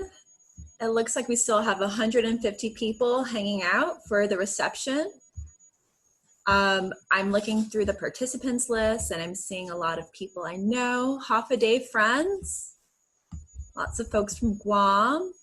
Hi, Kyle. Hi, Katrina. Hi, Elsa. Hi, Mom. Hi, Joni. So to start us off, I thought we would do some polls just so we could get to know each other, figuring out how to have a network interface digitally is sort of an experiment. So we're going to go with some polls first and see where everyone's at. Okay, I guess I'm controlling the polls now. Awesome. Okay. Have you, oh, here, sorry. Now I'm running the polls. Okay, how many of you have been to Guam?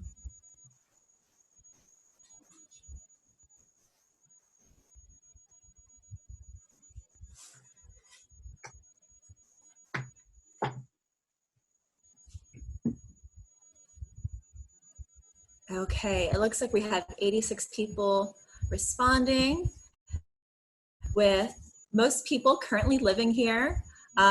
Some people have visited or have lived here before, and 15 people have never been. I hope the folks who haven't been here yet are making plans to come at some point after we're allowed to travel again. Okay, next poll. What was your favorite part of the conference today?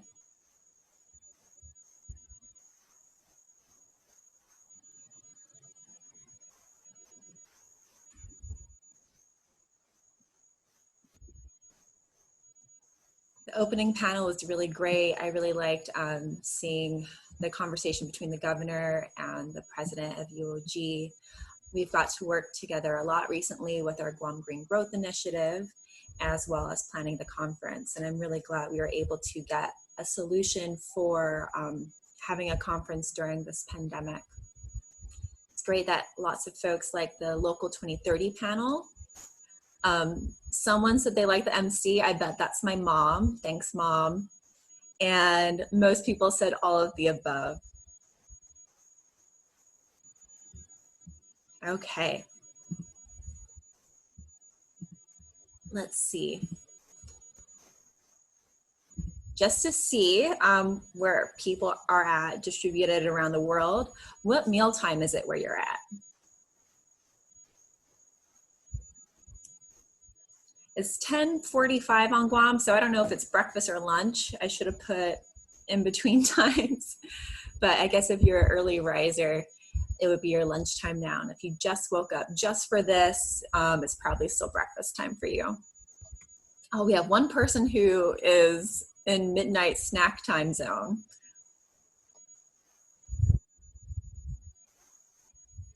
And for some people, it's dessert time. Thank you for staying up late and being with us.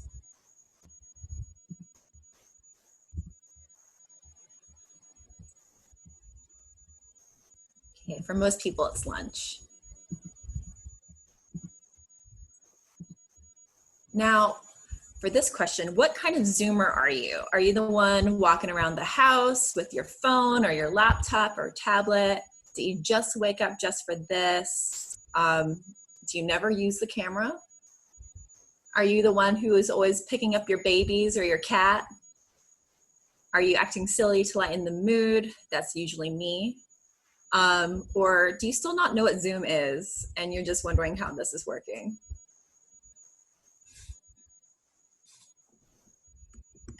It's okay if you don't know how to use Zoom. It's something we're all getting used to. Looks like a lot of people are walking around the house most of the time. They have a lot of energy, need to move. Moving around is good.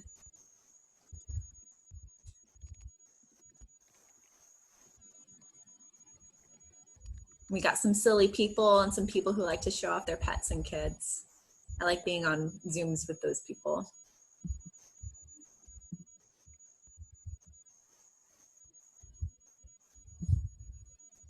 Okay, and last question.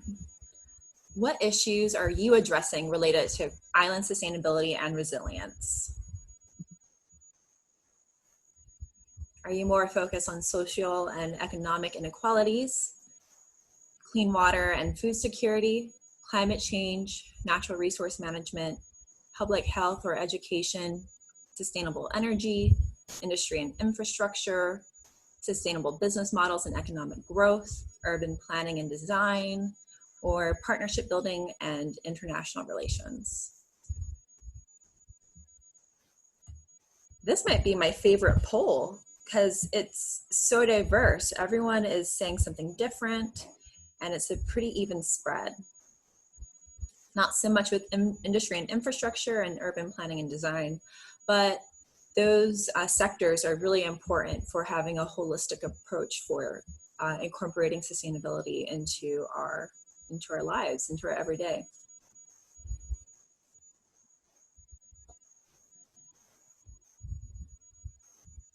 Okay, I'm ending the last poll. Looks like most people are working on climate change, and if there's something I learned about working with our climate working group in the Guam Green Growth Initiative is that folks who are working on climate change are working on everything. They're working on things like sustainable cities, public transportation. They're working on resilience and adaptation to changing coastal zones, to rainfall patterns, to drought conditions. So for those of you working on climate change, I bet a lot of you can say you work in those other sectors as well. Okay.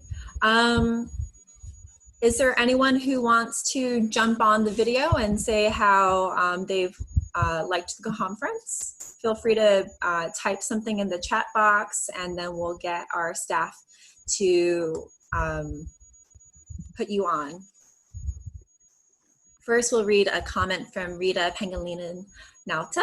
She's the mom of one of our CIS staff here. So hi, Rita. She says, Biba UOG, Biba CIS team for a great and historic first. Kudos to the presenters. Ironically, this new reality of social distancing has reopened our ancient sea lanes of connecting islands through this virtual platform. I am inspired and look forward to the series. Sizuas Maasi to everyone that participated. Hagu Mas, Rita, Hagu Mas. So for those of you who aren't Chamorro, saying Hagu Mas is a different way of saying thank you, but it literally means you more. So it's, if someone says like a compliment to you or they say thank you, we often say Hagu Mas because we have this spirit of being just also appreciative of your appreciation. So I appreciate you appreciating me. Hagu Mas. Okay. Maybe we could get Phil. Phil, can we get you on? Say how it's been with the conference. Good day, everyone. Phil Krise here from the Center for Island Sustainability. And I just wanted to say thank you all so much for joining us for our first virtual series. This was really an exciting but a little nerve-wracking journey for us because we've never went online before. And so we're really excited that it turned out well. We had a large pool of participants and we hope to see you all next week. Sizus Masi. Thanks, Phil. Phil and I and some of our conference team, we're in the same building right now, but we are maintaining social distancing. I'm not wearing a mask, so I could be on screen, but everyone else is wearing a mask in the room, and we got a lot of hand sanitizer going on. It's really interesting to switch gears between planning a in-person conference that was going to be at the Hyatt Regency Guam, and it was going to be a week long, and we had a lot of programs, and there's some things we had to postpone for a later time.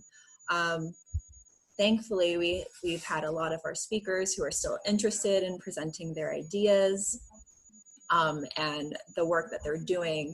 So we're going to have all those speakers come in throughout the rest of the conference series, and we'll update our schedule as we secure the times and dates. We have people from all over the world who are going to be our speakers and panelists in future discussions. Next week will be Hank Rogers, who is a Tetris entrepreneur, and he's really a pioneer in clean energy. Oh, Austin was saying we can get Dr. Krise, the president of UOG, on.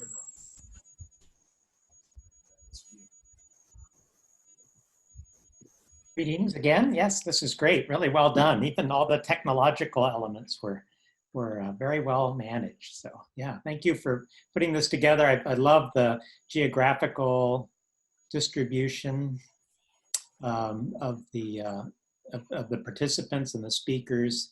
I think this is a very good start. So many of us, are new to Zoom, and so figuring out how to do this, we're sort of like faculty everywhere who've suddenly gone on to online teaching, of course, students too. So we're all learning a lot. I think we'll be a lot better at this as time goes on, and this is a terrific way to connect us all. So thank you to everybody for participating and doing so well. Thank you, President Krise. Next up, we'll have Senator Amanda Shelton.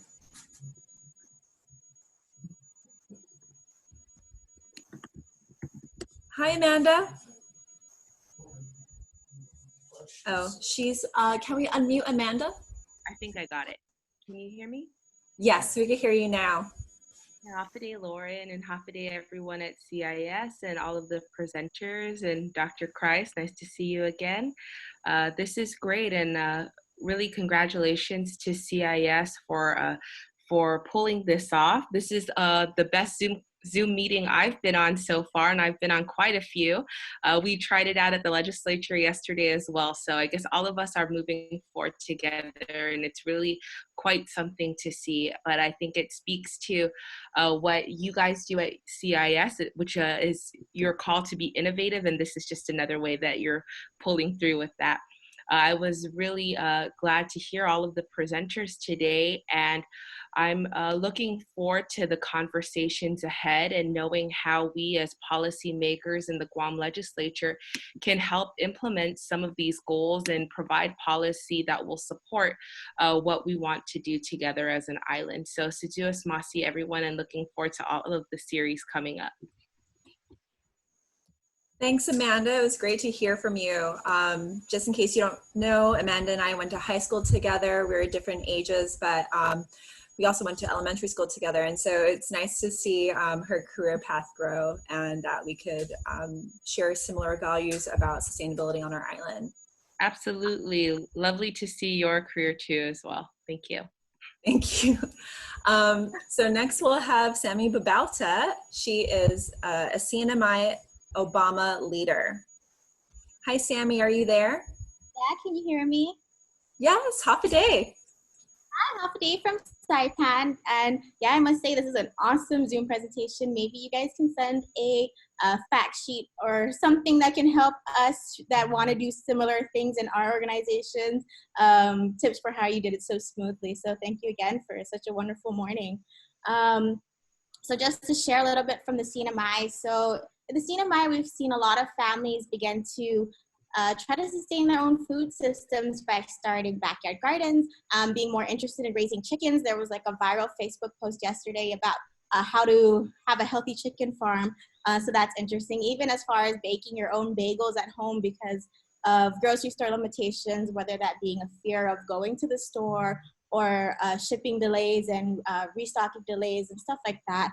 But we're also seeing how, and we know this, but it's being more prominent now, how healthy eating and active living are so important as we see the severe levels of the effects of poor baseline health, especially in our island communities that have high rates of NCDs and comorbidities. It's also been tough in the CNMI as we're working to recover from super typhoons. We've had them in the span of like 2 to 3 years back to back. And then to have this global pandemic makes it really challenging on our economy and everything else. But I'm really excited to work together and get the island wisdom from all of you. Thanks, Sammy. It was great to meet you. You were supposed to come to our in-person conference this year, and I'm sad that I didn't get to meet you in person, but I'm glad we get to meet virtually. And I'm excited for your path as an Obama leader right now. This is exciting for you and for CNMI and the Marianas. Thanks. So next we'll have Brianna Rose from Hawaii Green Growth. Hi, Brianna, are you there?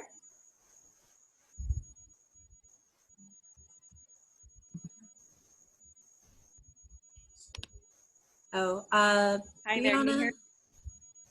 Hello? Can you hear me? Yes. Hi, aloha everyone. I just want to echo what was said already that this was such an incredible, I think, kick the conference, and I think it really shows the spirit of innovation and resilience that Islanders and all of us around the world are doing. So just thank you so much, everyone. Thanks, Brianna. It's great to work with you and to learn from the Hawaii Green Growth and to have you as a partner with the Guam Green Growth. Thank you so much. So next we have Matt Simpson from Krise. He is the founder of Green Banana Paper, one of my favorite local businesses. Awafade, Lenwo, everybody out there. Good to see everybody. Good to listen to what you're up to. And thank you to CIS for putting this on. I know, I'm going to get on. Thanks, Matt. And next we'll have Dr. Masanori. Oh, from Japan. Okay, I'm just... You're on. Yes, okay, can you hear me? Yeah, yes. I'm very pleased to know that you are very active in discussing island sustainability. I was there last year, and I was also hoping to come back, but it was a bit unfortunate. But I congratulate you and Amanda and Shelton for wonderfully organizing this webinar. I would say that this is also the best one I have attended as a webinar for the last few weeks. And I hope to stay in touch with you and hope to see face-to-face very soon. Thank you. Thank you, Doctor.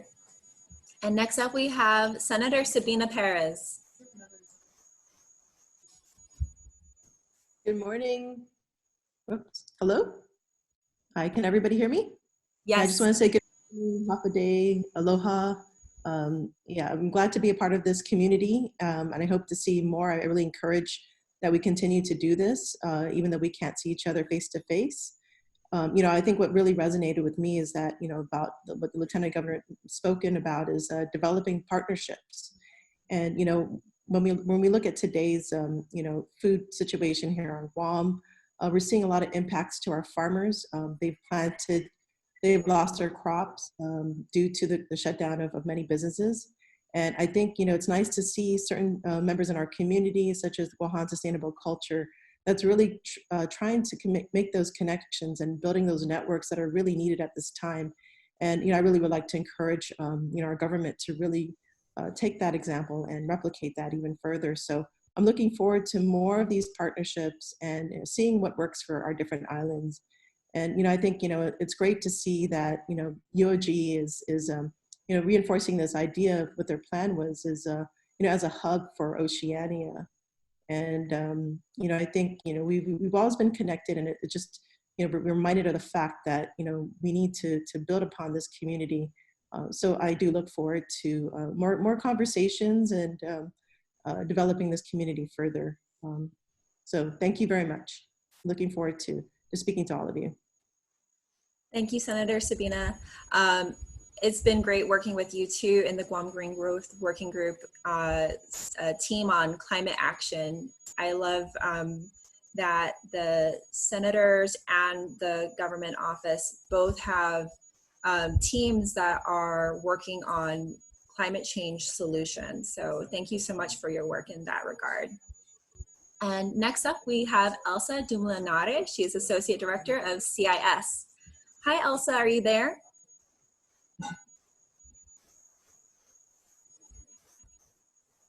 Hi, now Hello, I'm excited to see.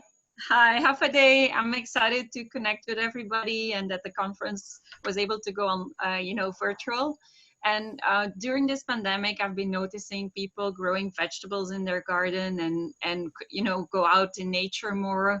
And that shows that it's really important to protect our forests, our oceans, and, shows that, these sustainable goals are really important to all of us. But great, I'm looking forward to connect more during the next coming weeks. I'm sorry. Hi, Echo. Thanks. Thanks, Elsa. Good to see you. You too. And next up, we have Kyle Tahili. He is the president of the UOG Green Army and someone I've also been working with on climate strategies. Hi, Kyle.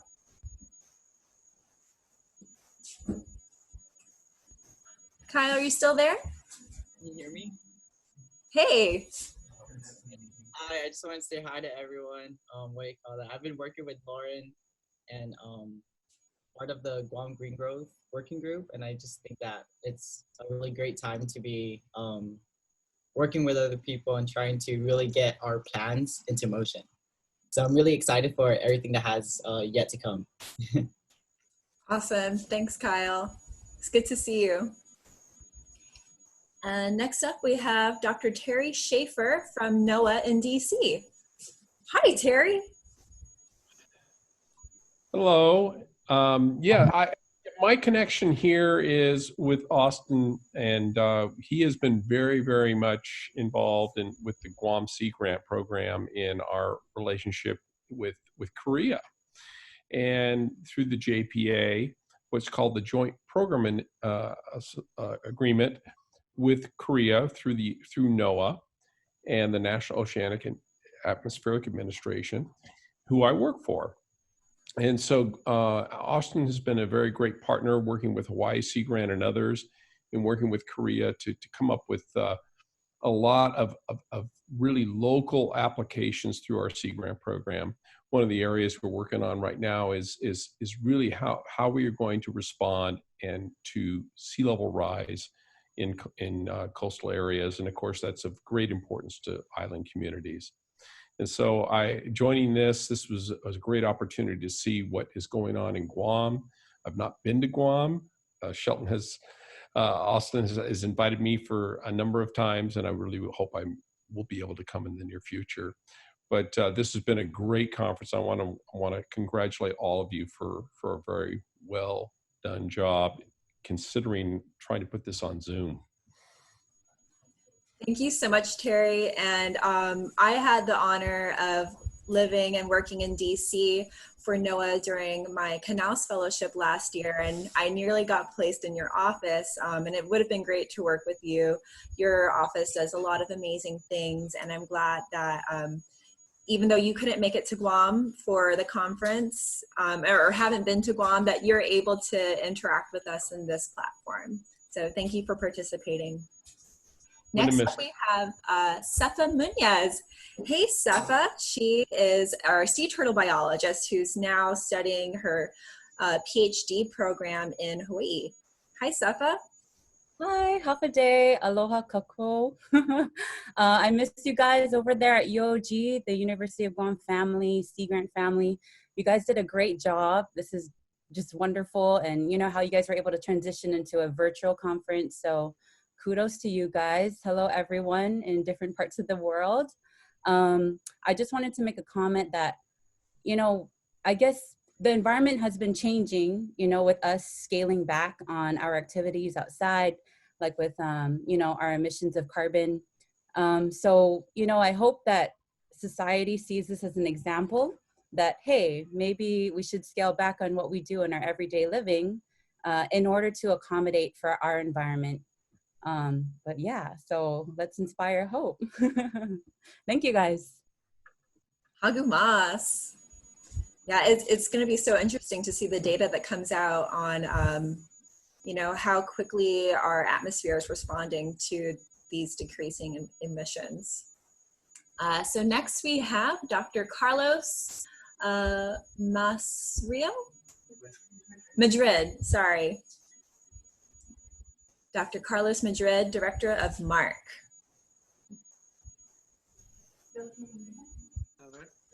Can I be heard? Yes. No, this is a great opportunity and a most relevant topic. The multiple thoughts that come to mind is not only the great path ahead of us, but also for how long this has been a relevant topic in our islands. And the agriculture in the 1800s, over 100 years ago, was also oriented in trying to make it sustainable and to increase productivity without sacrificing the natural resources. It's great to see everyone focused on this topic, and we're looking forward to continue providing support and to learn from everyone's experience. So si Jus Masi. Si Jus Ma'asi. And next we have Trig Talley from Hawaii Green Growth. If you would like to speak. I think I just learned that we're putting Trig on the spot. I don't know if he's there to be put on the spot. Okay. I didn't expect to speak, but I never turned down the floor. So I've been working on these issues with Hawaii Green Growth here in Hawaii for about 6 months. I normally live in Washington, D.C. And it's been a really wonderful experience to live here among islanders and to see the sense of solidarity, both before the COVID pandemic, but also since.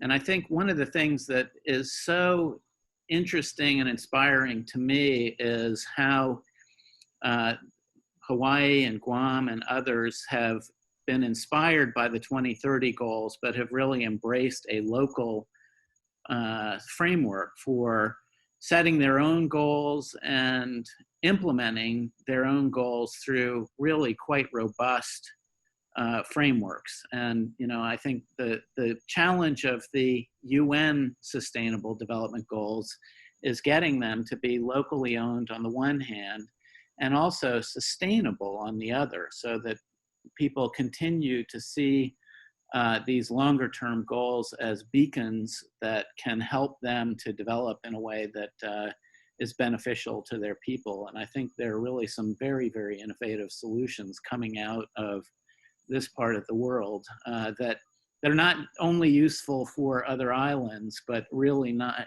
and localities everywhere, but I think quite useful for those of us who go to the UN and other global meetings.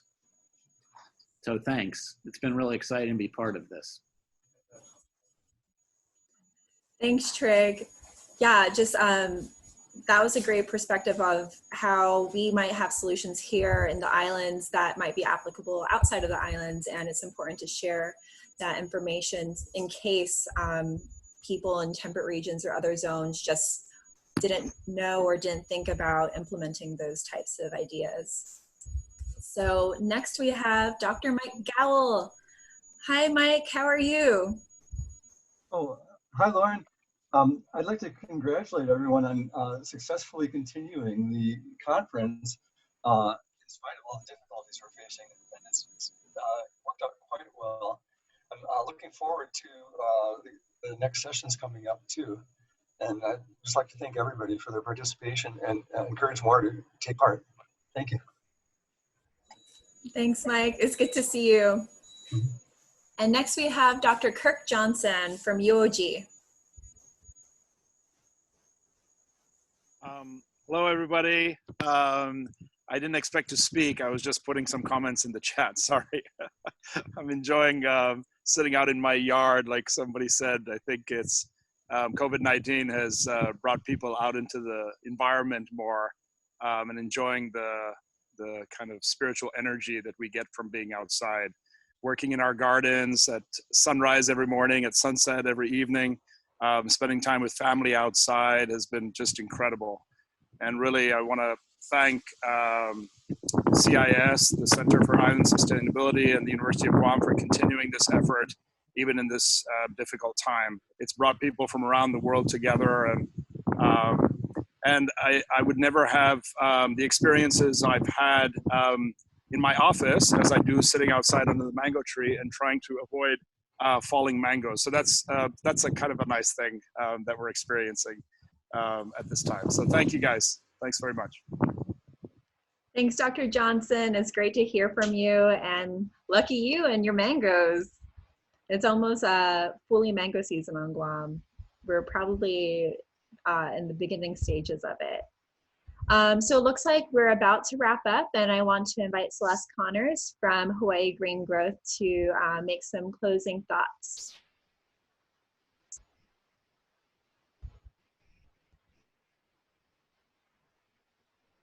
Celeste, are you there?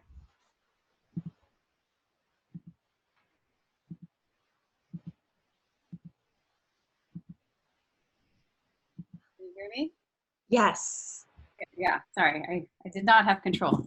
I guess I fall into that category of the person who brings their kids. I don't have a pet onto the screen, so we just finished our homework, so we're enjoying seeing all these lovely faces. I just have to say I'm really so inspired by everybody and everybody's efforts and other fellow islanders. And just very on a personal note, as somebody who grew up in Hawaii and then spent a lot of my professional life outside as a diplomat at the UN, at the White House, I really recognize now that coming home just reinforced for me what I always knew kind of inherently, that islanders really truly have the solutions to a lot of these the sustainability challenges. So having personally worked on the Sustainable Development Goals in those early stages, it's really exciting to see how a network like this, and again, islanders inspiring other islanders from the Caribbean, Micronesia to Hawaii and beyond, and now back to Europe even, is really a momentum that we need to seize. And it's really a note of optimism that I leave this particular panel. And again, with all the faces, I think this is, Kate, I was going to say, this is the future panels that we have for these conversations. There's experts on this call right now, and we're so excited to tap into your knowledge, your wisdom, your personal experiences. And I just want to thank the team from Hawaii Green Growth and Global Island Partnership that serve as the co-secretariat for all of their incredible work, and the University of Guam and Guam Green Growth for really making this possible. So much effort went into bringing everybody together. I think that you've done an incredible job, Lauren, in bringing us all together. This is my first virtual Pauhana, and size and scale. So thank you so much, and mahalo. Mahalo, Celeste. Thank you so much. And it's been great to work with you and Hawaii Green Growth and GLISPA and Local2030 Island Network recently. And as you said, this is like our first virtual Pauhana, which is sort of like what we call a happy hour if you're not in Hawaii. And this is about the time if we were having a regular conference that ended at 5:30, where we would be passing out the drink tickets. But on Guam, it's about 11:15 in the morning, so we're not going to do that. I'm just going to stay drinking my coffee and my water. So I hope you guys are drinking whatever preferred beverages that you have accessible to you.